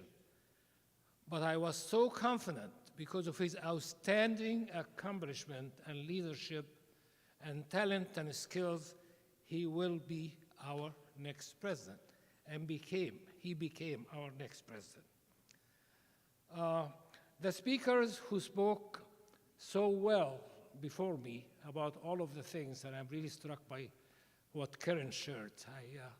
I was always in the office somewhere there with Robert Jones and Karen and so on. Was a wonderful work she had with him. I will mention two things that have not been mentioned today. The first one is he was the founding director of the State of California Senate International Relations Foundation. The purpose of the foundation is to bring California legislators to understand the world they work in and to understand the work affairs. Don was very committed to that mission. They must know the world. And I served for that position for him at the board of directors until he retired. The other achievement, he went on to become the president of the International Association of University Presidents, IAU. Just think about it. Our own president, Don Gerth, was the president of university presidents throughout the world. And that's something amazing. He went on and served and had one of the best, I'm sure Karen remember that because she was very active, the international conference in San Francisco in 1996, attended by the largest number of university presidents worldwide. There was a regional conference of university presidents in the Middle East and Africa. Don couldn't make it because of his busy schedule. So Amin, would you go and represent me there? So I was honored to there and represent him at that conference. I made the presentation. I asked him first, what you want me to say on your behalf? And he gave me great ideas. Again, the importance of international education, the importance of relationship, the importance of serving students. So I gave my presentation in English, but also, as a born Egyptian, I gave it in Arabic. Well, the conference organizer forgot to change the nameplate where I was sitting. So I was sitting, the nameplate said, Don Gerth. So many non-Egyptian, of course the Egyptian president knew who I am, non-Egyptian president, particularly from Africa, came afterward to congratulate me. How great that the president of our association speaks Arabic and can give us a presentation in Arabic. I told him how honored and flattered I was to be called now Don Gerth, but I am nowhere near his achievement and accomplishment. When I think of my president, Don Gerth, I think of a giant who left legacies as far as you can see. I think of 42 years of CSU service and as president for 27 years. I think of thousands of students who became accountants. I'm an accountant, by the way, so that has to go first. Public policy leaders, city council leaders, community leaders, and of course, scientists and engineers. I think of his administrators who became president, vice president, Dave Wagner, Julian Castor, and of course, deans like myself. I think of a simple man full of life, marrying a simple woman full of life, energy, and cheer. I think of a leader, a statesman, who made critical decisions without fear. I think of a loving husband, father, grandfather, and they are all here. And of course, I knew Annette and Debbie when they were babies in Chico and held dear. I think of him as a dear friend who I have known and admired for 52 years. Thank you.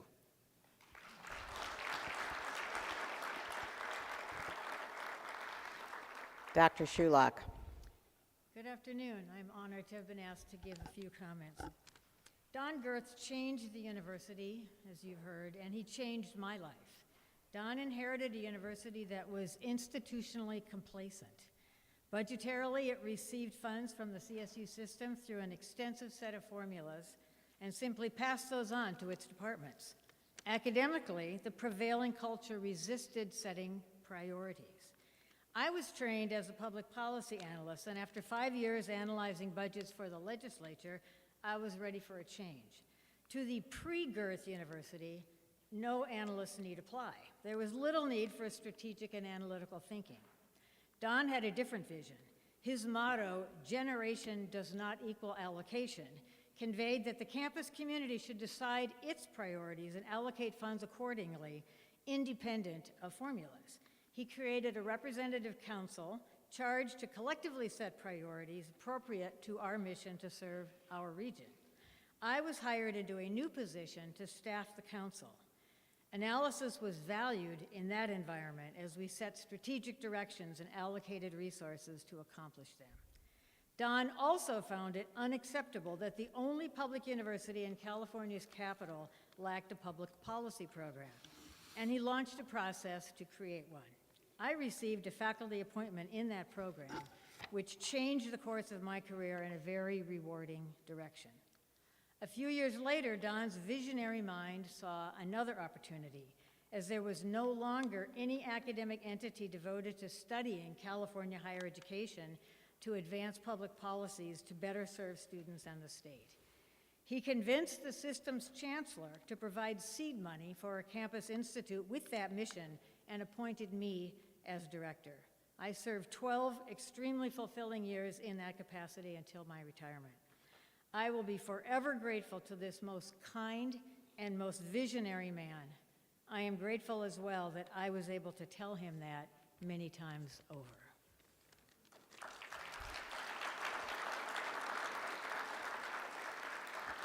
Jolene, before we open it up, I've been given an assignment to read statement from Don Zingali, who was not able to be here. All right, we're going to first do some representatives from local and state government, and then I'll return to you, Nancy. We have Nia Jones, who is the field representative and here today on behalf of Congresswoman Doris Matsuda. The Congresswoman's late husband, Bob Matsuda, represented Sacramento in the U.S. Congress during much of President Gerth's tenure at Sacramento State. Nia will share a congressional record entry authored by the Congresswoman that speaks to Don's lasting legacy in Sacramento and across our state. Nia. Thank you so much. First, I wanted to, on behalf of Congresswoman Doris Matsui, present the flag of the United States. This is to certify that the accompanying flag was flown over the United States Capitol on December 8th, 2021. At the request of the Honorable Doris O. Matsui, Member of Congress, this flag was flown in memory of Donald R. Gerth, Sacramento State President.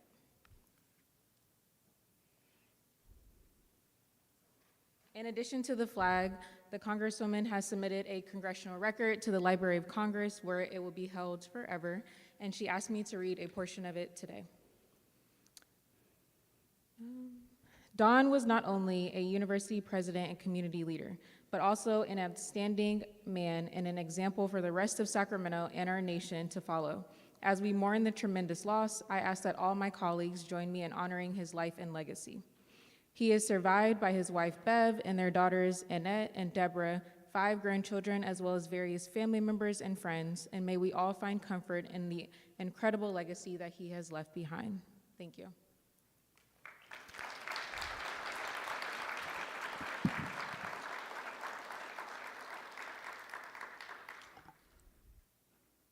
Thank you, and thank the Congresswoman. Nathan Dietrich is going to present a resolution from the State Assembly, I believe. Thank you. My name's Nathan Dietrich. I'm Associate Vice President for Public Affairs and Advocacy here at Sacramento State. In that position, I get to work on government relations, civic engagement, and our anchor university efforts. And what makes this position rewarding is that we get to fulfill Don's legacy and the foundation as a California's capital university and really embedded in our community. When Don passed away, a number of state legislators asked how they could honor him and remember him, and I am pleased to present this resolution to Bev and your family on behalf of a number of state legislators chronicles his complete career and from the Air Force to Sac State and everywhere in between, and it was submitted on behalf of Assembly Member Ken Cooley, Kevin McCarty, Kevin Kiley, Jim Cooper, Senator Richard Pan, and State Senator missing it here, Jim Nelsen. So it chronicles his career and his legacy that will last for many, many decades to come. Thank you. Thank you.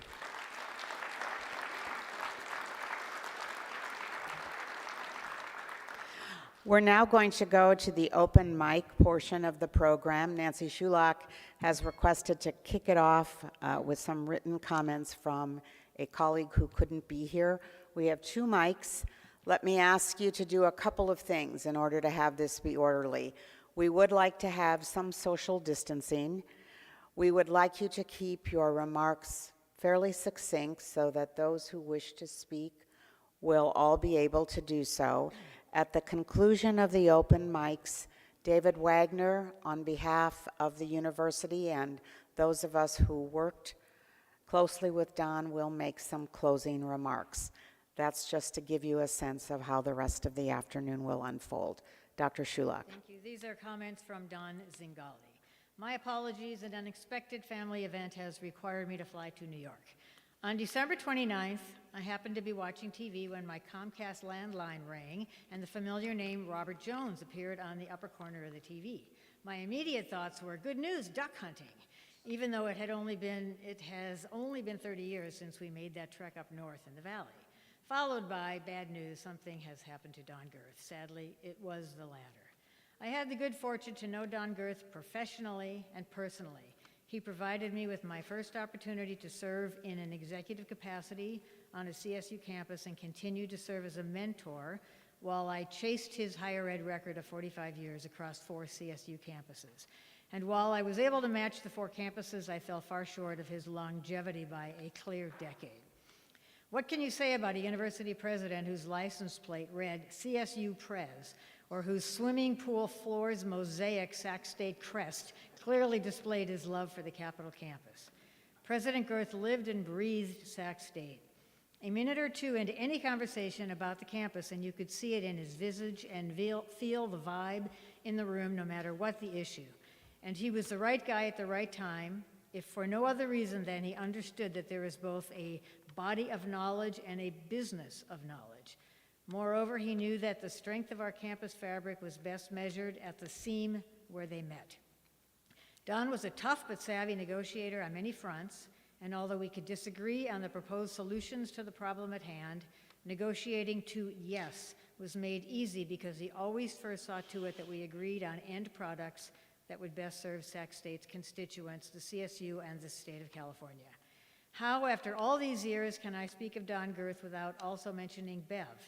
So often when I saw Don after retirement, he would be at Bev's side, both of them smiling that smile that always speaks of love and affection. And still, they remained the team that one had to admire for the ease they displayed when yet again they had to work the room. Presidential spouse is no easy job, even when you consider that enviable compensation I categorize as a hearty handshake. Yet Bev Gerth was masterful at the task, so much so that when Lydia was about to assume a similar responsibility, I asked her, "Can you do Bev Gerth?" In closing, as I step back to remember one of the longest CSU executive careers ever, I must say Don Gerth's genuineness gave added value to the expertise he brought to solving many challenges on multiple campuses. The California State University in general and Sacramento State University in particular are the better for it. Don Zingali.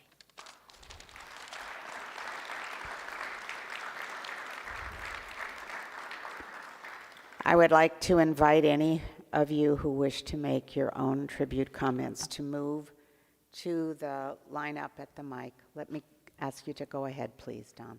All right, thank you very much, Jolene. My name is Don Taylor. I stand here because I was hired to the faculty in the fall of 1990. That means I've been here a little over 31 years. And I came in with that group. I think we were about 80 or so, probably the largest faculty hiring anyone can recall into one campus.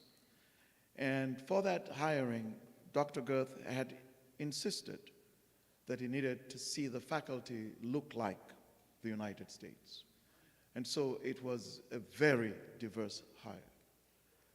And I was just struck by one of the things he did. He had his weekly coffee and conversations with the faculty. This was so interesting because you would think it was just pro forma. But during those coffee conversations with us, he got to know us. He got to know us really very well. And I want to speak about a situation in which, after several of those coffee sessions with him, I was just about finishing a class when the chair of the department called me up and said, "You're needed at the president's office." And I went, "Oh God, I've only been here a few years, I'm about to be fired. What have I done?" And I get into the president's office, and David Wagner is sitting there, and he is Dean of Faculty Affairs, so for sure I'm in trouble. And he said, "Take a seat." And I sat there, and he said, "Have you listened to the news the past couple of days?" I said, "Yes, I do listen to the news." And he said, "There's been an uproar at Cal Expo. There has been a serious problem at Cal Expo. The police were shooting at African Americans, horses were being unleashed on them, and the city was in a very bad state. The general manager of Cal Expo called me and asked me, is there a faculty member there that you can send to us that can help us mend the wound in the diverse community of Sacramento? And I looked around, who are they talking about? And David Wagner said, he's asking you. I said, me? And he said, yes. His name is Norb Batosik. He's the general manager, and he's looking to us to help. I believe you can do it. You'll be meeting a lot of people in law enforcement, the sheriffs, the chief of police, judges, community leaders. Go there and represent us well. And from that day till today, I treasure and value that opportunity to have met so many people and to have come up with a solution to Cal Expo and the problem it was having all those years. So, Don Gerth touched not just me, but he touched the diverse community of Sacramento with just that one call that brought me to that office. Bev, it's been a treat to know you. I mean, there's just too many things we can talk about here about our relationship with you and your husband. But I know that Don has meant a lot to me, to my family, and to all of those of us who were hired in the fall of 1990. Thank you for everything. Thank you.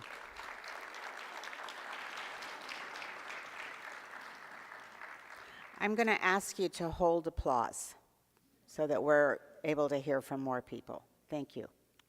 My name is Jerry Perret, and I'm here from Trinity Episcopal Cathedral.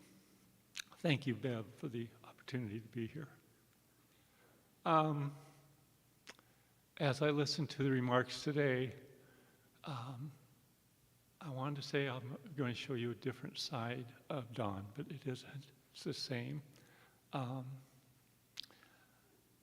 His beliefs carried into his job, and he and Bev are just wonderful people. And I think they were both very generous members of Trinity.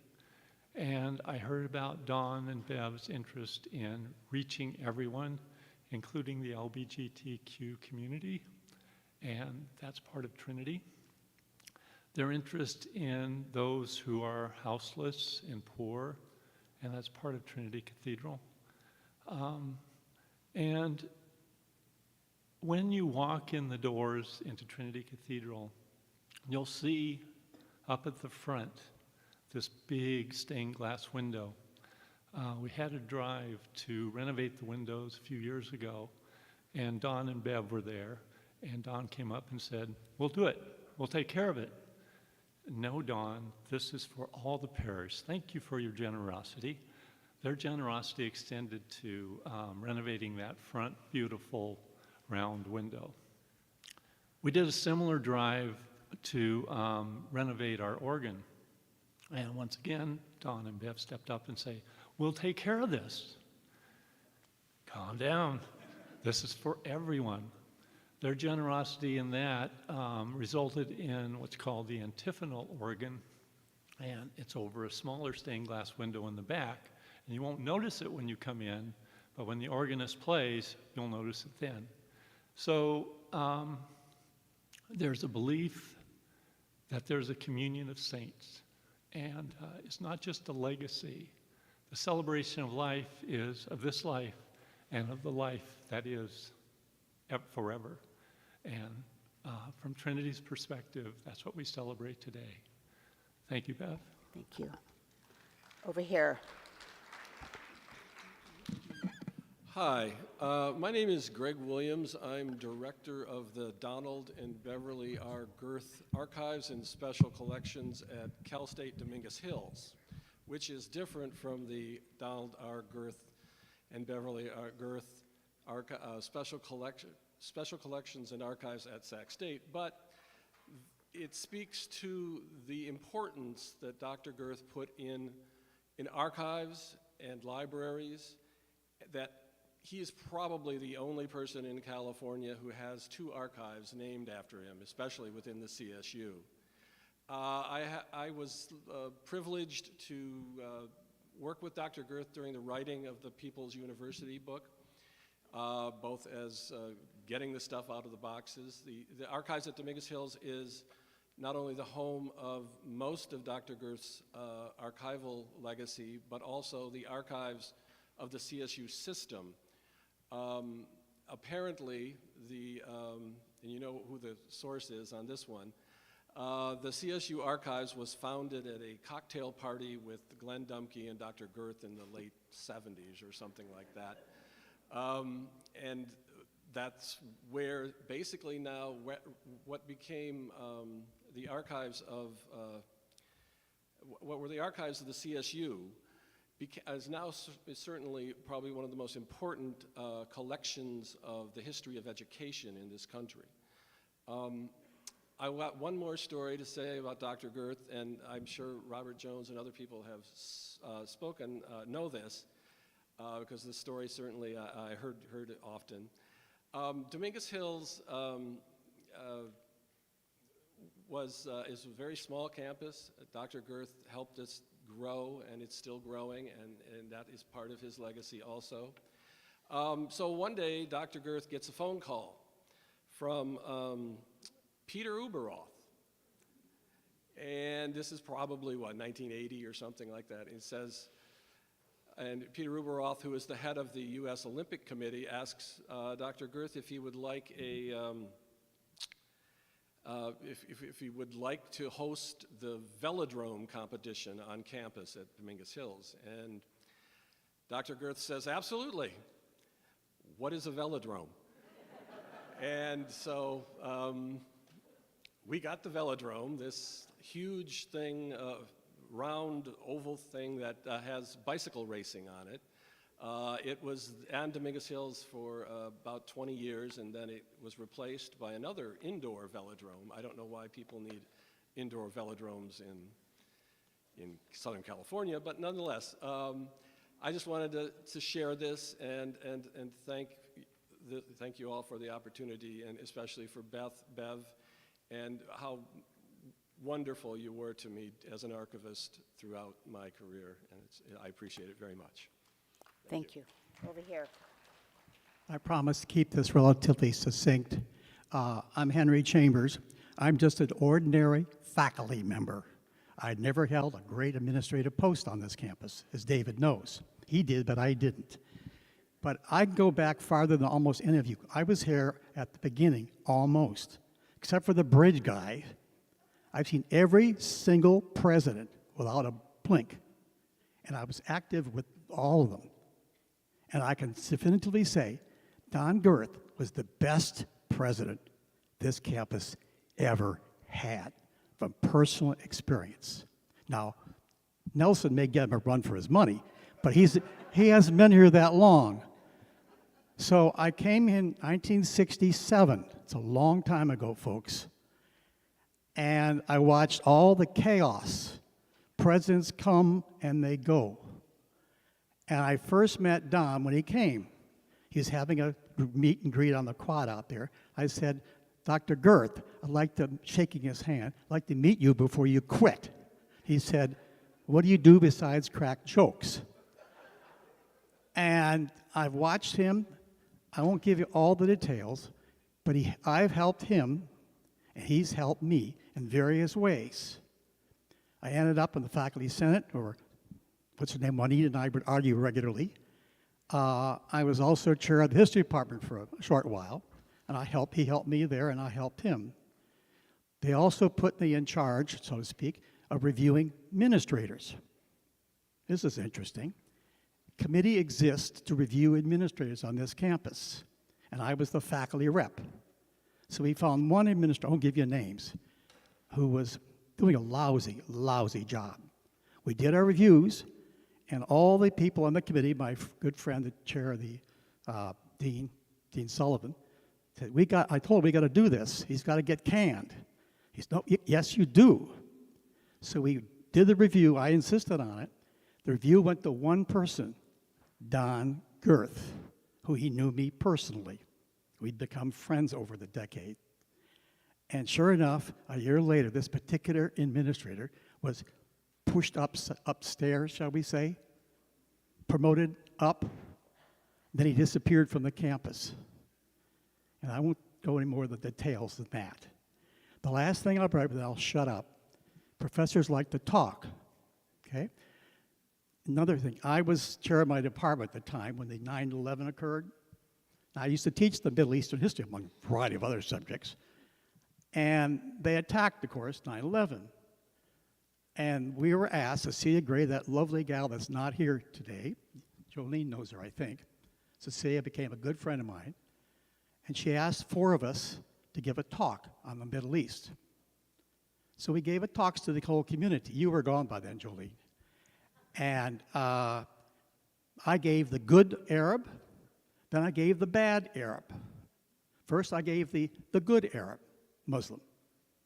I was teaching the Middle East, for God's sake, for 20 years. And it went well. And they got some complaints to the Jewish community, what I was doing, and myself and a couple, Ayal Kazaz and a few others. Then Cecilia came back, I'm sure with approval of Don. Henry, would you and your buddies like to make another lecture to the whole university campus the following week? So I can give you other examples how Dom supported ordinary faculty members like me. Even she supported me. You remember that one time? I called her the Wicked Witch of the West one time to her face. I laughed over that. But she was fine here too. Right, Jolene?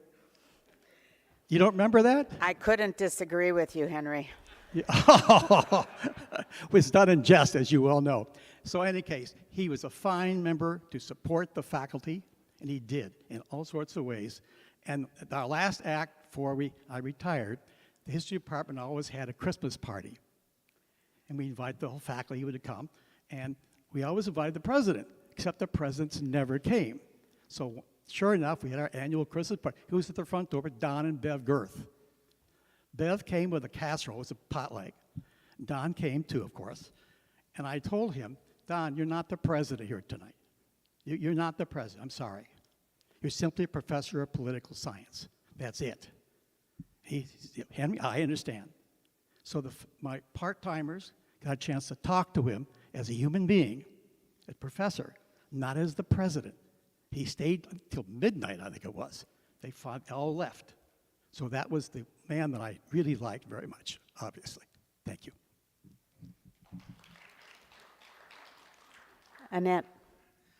Thank you. I know some of you, not everybody knows me. My name is Annette. I'm one of the daughters. And just wanted to let you know, I will attempt to be brief. This may surprise you, but there's a slight streak of verbosity that runs in my family. Go figure. But I try. Somebody asked me recently if I had any funny stories to tell about my dad, and really, I don't do funny. I tell math jokes sometimes, which my students assure me are not funny at all, but I try. But you know, I could talk about my dad's interesting and adventurous taste in food. There's anchovy pizza. Don't knock until you tried it. There's mustard and peanut butter, and I can't get behind that either. And there's Limburger cheese, which my eldest nephew once characterized as tasting like feet, and he was right about that. At least I don't know really what feet taste like, but if feet had a taste, they would probably be that. But anyway, I loved my dad, as our whole family did, and I admired my dad. I looked up to my dad. I spent a lot of time growing up, I kind of, in very small way, I lived his career with him a little bit during my life, and really, I admired him in a way that is not always like daughters admire their fathers. Some daughters want to grow up to marry somebody like their father. At least it was the 60s, what can I tell you? I really wanted to be my father. I didn't want to be a university administrator necessarily. I didn't really understand what political science was when I was young. And I wasn't even all that interested in teaching, which, you know, standing here right now, I'm a math teacher, okay? But I wanted to have his passion. I wanted to have his commitment. I wanted to do something important. I wanted to do something that, not important for me, but important for people, important, that was valuable in the world. And that's how he felt about what he did. He had a calling. You all know it. You all know him, that's why you're here. And you know he had a calling. He had a calling for education. He had a calling, he believed in education, you know, the silver bullet thing. You know, he believed that, that education could transcend people's lives beyond where they were and take them to a different place, and even if their circumstances were difficult. And you know, that was what he wanted to do with his life. And sometimes we did live with him, and sometimes he explained why we had to live it with him. I remember traveling down to Oakland. I don't know, some of you may know this, maybe not everybody. He used to teach on the weekends. He used to teach public administration and other kinds of courses on the weekends in between his, you know, day job. And I remember going down to Oakland several weeks, Saturdays. We'd hang out in the library and read or do homework or whatever. And he would go off and teach his public administration classes. I would personally be bored out of my skull for most of the day, and I'm sitting on hard, uncomfortable chairs. I was like 10. But he would explain that this work was really important, that these people that he was serving, these people he was teaching, were people who didn't have the advantages of being able to go to college full-time, you know, that they had jobs, they had lives, they had children. They were supporting families, and this is what they did on their weekends because they were trying to learn new things and improve their lives, and they deserved his support. And that's what he did. That's who he was. He wanted to be there for people, and if he didn't have time during the week, he made time during the weekend. This was his life. Sac State, you know, the university system, that was his life. I mean, his family was part of his life too, but he loved this place, and he loved everybody here, and he lived this place. And by the way, much was made about him not being like that interested in sports, and it's true. But if it was a Hornet sport, he was here.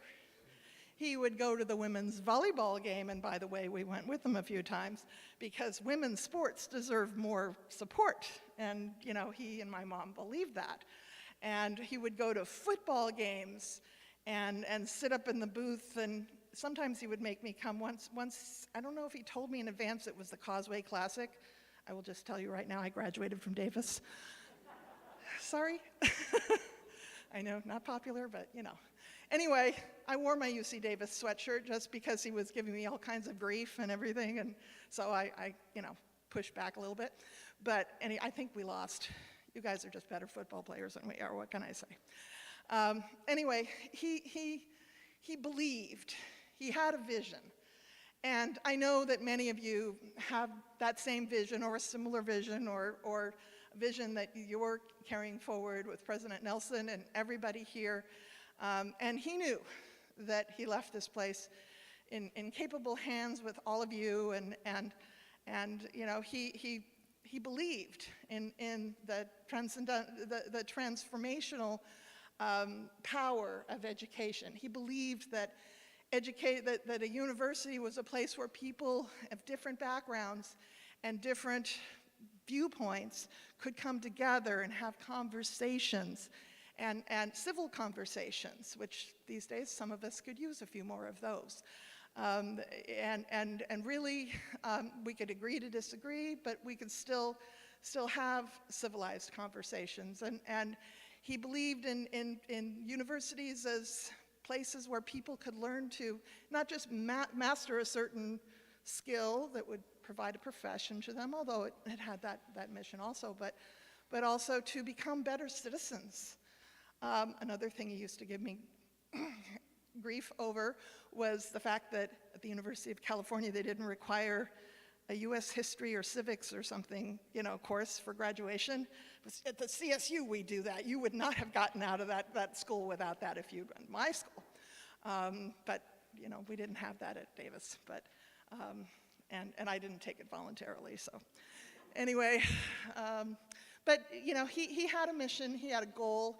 He did it while he was president, and he still followed and tried to be as supportive as he could when he was gone from the university, when he was retired, and he continued to watch and be excited about everything. Last year, or a couple of years ago, he was talking about the new planetarium. You got to come see the new planetarium and the science building. And he was just so excited about everything, and he was interested in everything. And that was just who he was. I know that in February I read, after he had passed, I read about an announcement that the discrimination policy at CSU was supplemented to include caste as a protected class of people.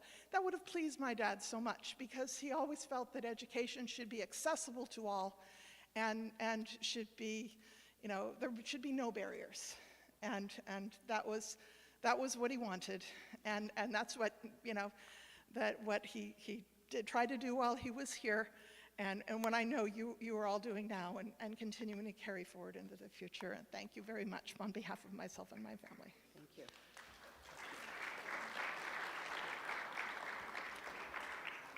Thank you. My name is Ernest Wazir, Chair and Professor of Criminal Justice, Sac State. But really, I'm going to talk more as a young faculty member, having the opportunity to know and work with Dr. Donald Gerth. And I want to also thank President Nelsen for giving us the opportunity to pay homage to really a true giant, a hero. And Bev, for your family, we pray that you will continue to soldier on. Back in 1991, when I joined the faculty, Dr. Don Taylor talked about a group of faculty members that I think ushered in a wave of diversity, or at least a promise of it at that time. Shortly afterwards, we started organizing what was then the African Studies Coalition, with a group of Pan-African Studies faculty members here, which, as a young faculty member at the time, looked up to me and said, well, you are passionate about this, why don't you go ahead and soldier on?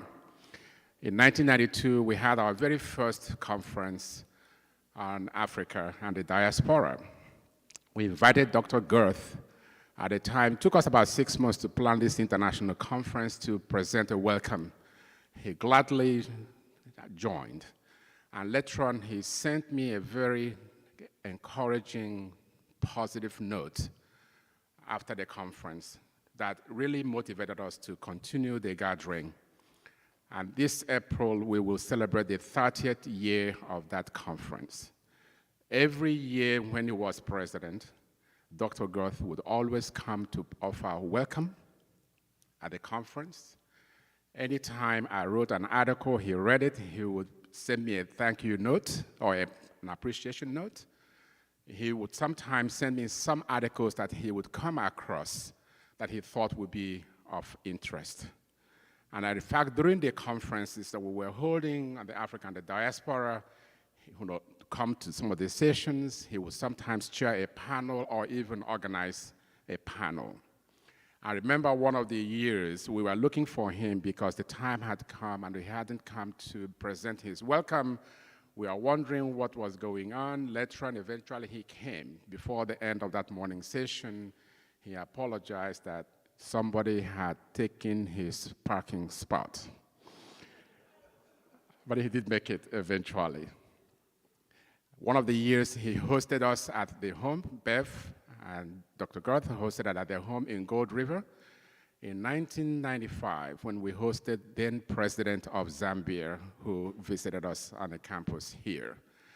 As a young faculty member, I remain encouraged that actually a president of the university cared by showing up, by the nice notes, and yes, the moral support, even though he didn't quite give us all the money we were asking for in many of these instances, but he didn't get in the way. His moral support was very powerful. I also acknowledge the fact that he will be missed. I remember our years championing the cause of diversity on this campus, especially recruitment and retention of Black students on this campus. He was very supportive. Jolene will remember how many of those frank conversations and sessions we had. And I think eventually partly led to the creation of the Multicultural Center on this campus. I salute him. I adore him as a scholar. And in fact, as a young faculty member then, if you were to ask me what were one of the things that caused me to remain here 31 years later on, was the inspiration from the leader such as Dr. Gerth. Thank you for your service, and Bev and family, please endure the loss. Peace. Thank you, Ernest. Thank you. Condolences to the family, Beth. Your husband was a good man. I knew him well. So yeah, I've been coming to this campus 50 years, maybe a little more. My father, Charlie Harris, he was the first in our family to matriculate to any institution of higher learning. He came from American River College, came over here. We were living in Dos Rios housing project. Now they tore it down just recently, and they're building some new stuff, you know. But the idea that now my only sister, blood sister, is the president of the Alumni Association. And most folks would say that I'm probably a pretty good historian. I never went to college here. I just refused to. I went to Santa Cruz, Cabrillo College, and then went in the Army, got as far away as I could from Sacramento. But this is my home. My brother and sister went here. My daughters went here. Nieces and nephews graduated. Probably more people of African descent. One family is in the Harris family that went through this college. And Don, it was just a good man. And when we were doing things here, when it was very contentious. I can't remember when Dr. King was here, although there's a King Center here now. And the day that Dr. King was assassinated, the city renamed the library in South Sacramento after Dr. King. And now the program here on campus is doing the work as best as it can to live out the hope and dreams of Dr. King. So, President Nelson, yes, I think the odds are that he's going to surpass him if he stay here that long. That's going to be the challenging part, because he got better help now. There's more diversity on the campus and more people pushing in the same way. But I'll encourage everybody here in the room, when somebody is in the library reading everything, encourage them. When a man goes into the military, I went in the military, encourage him. Because freedom is never free, as we can see every day right now. Somebody has to pay the price.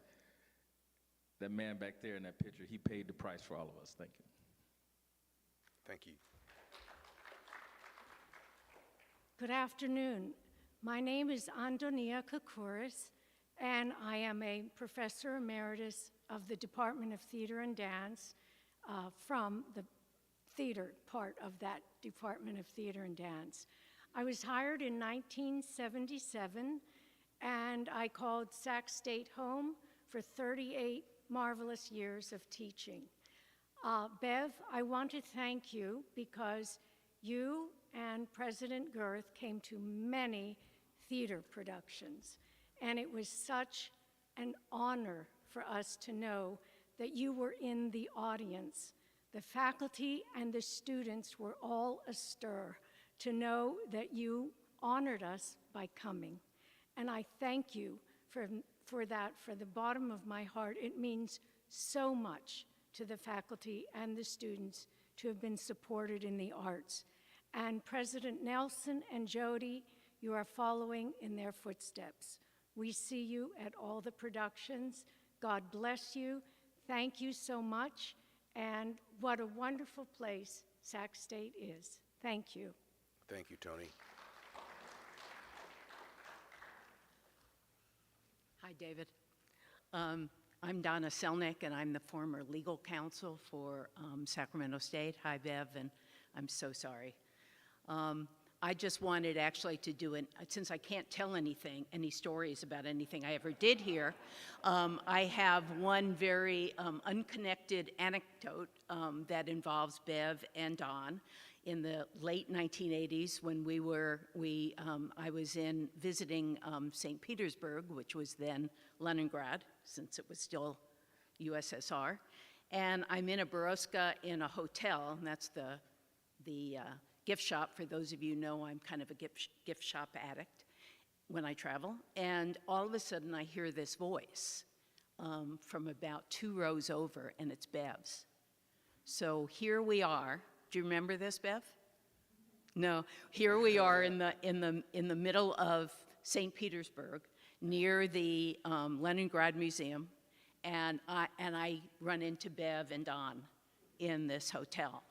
And we've talked a little bit about their travel today, but not really about their lots of travel.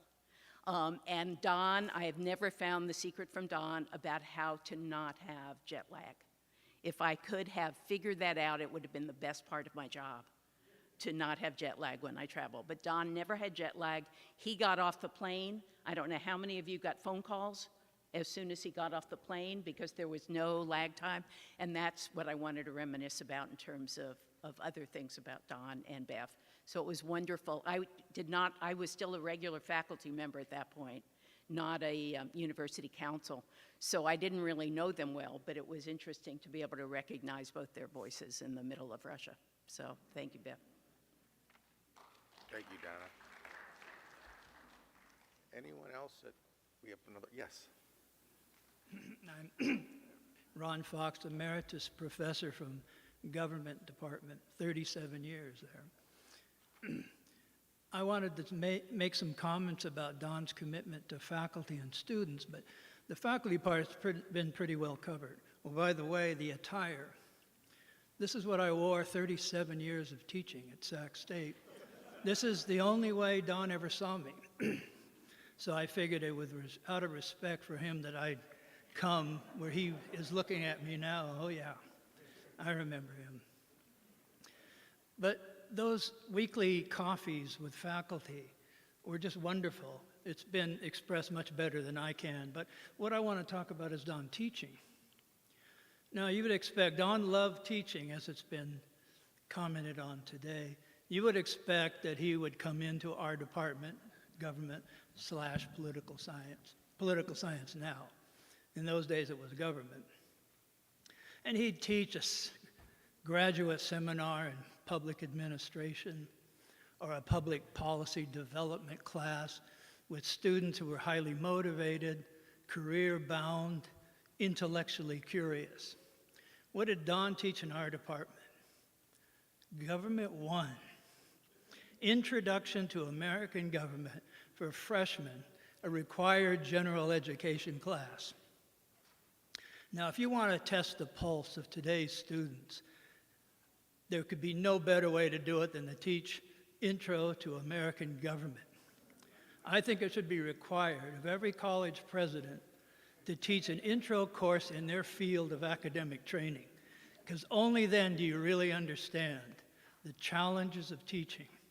But Don did it, and he did it with great humor and success, and it just goes to underscore that to Don, teaching and students weren't just an abstraction. They were real and meaningful to him. That's why he kept so close in contact to where his true passion lie. And I remember Don, and he's up there looking at me and say, yeah, there he is, and still in those same old shorts. But I miss him, I remember him, and I want to thank Bev, because every time some dignitary came into town, which was frequent, seems like every other week somebody from Tanzania or somewhere else was coming to campus. So he'd invite me and Bev and Don would invite me over to their house to talk politics with whoever the dignitary was. Must have been there half a dozen times. And then another about 3 or 4 times with my wife, who was the director of parking at Sac State. So we spent a lot of time in the Gerth home, and for that I am eternally grateful. Thank you. Thank you, Ron. Good afternoon. My name is Kim Gravenberg, and I worked at Sac State for 36 years. I started out in speech pathology and audiology, and then went to ethnic studies, and then ended in the provost's office for many years, and then lastly in the vice president for administration and business affairs. And in that capacity, I worked with the president's office very closely as the vice president's assistant, and that's how I became to know Don and Bev Gerth. And from the very beginning, President Gerth and Bev embarked on this building relationship with staff. And so my contribution tonight is I want people to know that, of course, they cared about faculty, of course, students, but they also appreciated the staff. And they showed us in many ways throughout President Gerth's leadership and Bev's support. And my first experience was she invited all the executive staff who worked closely with the president's office to her home to a luncheon to get to know us. And I told this story at my retirement because I was in my early 20s and traveled quite a bit because my father was in the Air Force, but she served something called an aspic, which I had never tasted, never heard of, and it was very different, very good, and was one of the experiences I had with Bev Gerth. And I've been invited to their home for many years thereafter. And one of the main things I want to comment on is Bev taught me how to be a true hostess. She can make anybody feel welcome in her home. And I always appreciated them showing their appreciation by inviting us to her home. And the other highlight was when I was starting a family. I was pregnant with my daughter, and I was very surprised, like right before I went on maternity leave, Don and Bev Gerth presented me with a gift for the baby, and I was totally surprised, and it was totally unexpected that they would think of me in that way. And I still remember, and I told her this, that it was a onesie, and it was a velvety outfit with a pink sash, and after my daughter grew out of it, I kept it many years just to remember that they did that for me, and how much I appreciated that. And then we go on, and I became the organizer for our holiday potlucks for the whole building. And President Gerth and Bev always participated, and they always welcomed everyone. And she said, "What would you like me to bring?" And so she said, "I know, I'm gonna bring trifle." So for the first time, and I know you family members know this dish most likely, but she brought this fabulous dessert, trifle, that was beautiful in this beautiful crystal trifle dish. And every year she'd say, "What do you like me to bring?" And we go, "We want you to bring trifle. We only get it once a year." And so, and then every year after this event, President Gerth would send me a 2-line memo thanking me for my effort in putting this organization together and getting us all together. And it was a team effort, and we felt like a real family. And they developed that. They built that relationship so we all felt like we were a family. And so in my 36 years, my fondest memories are of President Gerth and Bev Gerth as our leaders. And I felt like that was my second home because of them. They made me feel like I'm working, we're all a team, we're all at the same goals, working on the same goals, and for students to graduate. and I did that to the best of my ability. And so they always made me feel appreciated, and President Gerth was just a kind man, like everyone's saying. I experienced that. I would be walking across campus, and he would be with a dignitary, and I'd be like, okay, I'm not gonna bother them. But if he knew you, he would speak. And it didn't matter who he was with, he would take a moment and say, hi, Kim, how you doing? You know? And I would be like, wow, he, stopped to speak. But that's who he was, and that's who Bev was. And so at my retirement, they had been retired many years, they came back for my retirement. I was honored that they would do that. And so years after I retired, I get this email from President Gerth. Kim, I'm putting together this book, and Karen Domich is helping me. And I'm trying to remember all the people that I work with. And he said, and these are my memories of Sac State. And he goes, and I would very much like you to be in my book.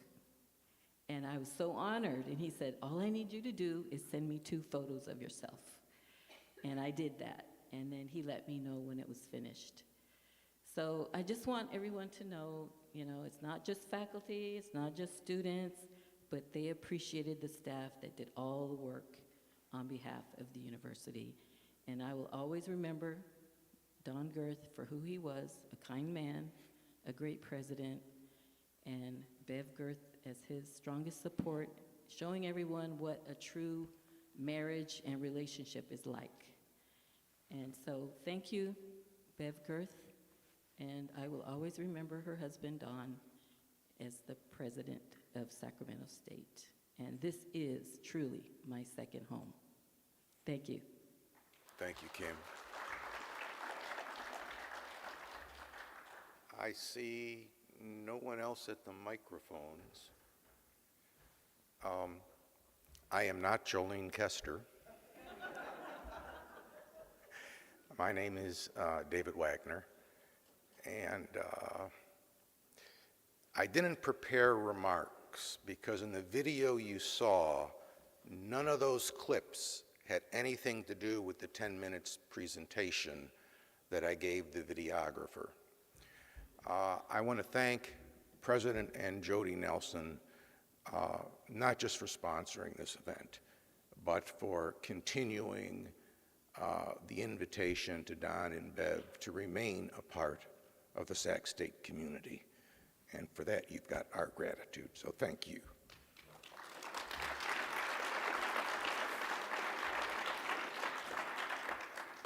Second, I'm not sure if he stood when the family was introduced because I was on an angle, but Harold, a patient, long-suffering individual, if you could please stand. Those of you who know in relationships there are in-laws and outlaws, he is not a Gerth by last name, but he is a Gerth by heart. Thank you, Harold. As I look out, I think the themes that come through is, how did Sac State ever luck out to get somebody with academic credentials, a researcher, I will concede a University of Chicago grad, even if they don't want to send their people west of the Mississippi. That's their problem, not ours, Bev. And that's juxtaposed with what we hear from most of us today, a good person. And you don't hear that mix very often. All these accomplishments and acknowledgments. And yet the bulk of our comments are that he was an exceptional person, regardless of the position we were in at the university.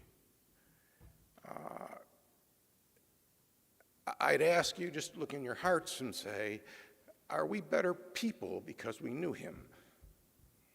And the answer, I believe all of us would say, is we are a better person. Not, did I get a career out of this? Not did we stay in touch every week? But are we better people for having known him? And I believe the answer for all of us here is yes, we are. I believe that Don gave us the equivalent of building blocks, Lincoln Logs, Legos. And there's only so many of them, just as we only have so much time on Earth. And he said, we're going to build something on campus. And with those building blocks, we can build walls, and we can build towers, and we can build silos. Or we can decide something radical for higher education. We can build paths and roads and bridges. And when you work for a man who I believe inherently looks for bridges and paths and roads to success, it's easy to be a staff or faculty, an administrator, or a student on that campus. Those are the choices I think he gives us and continues to give us as a campus community.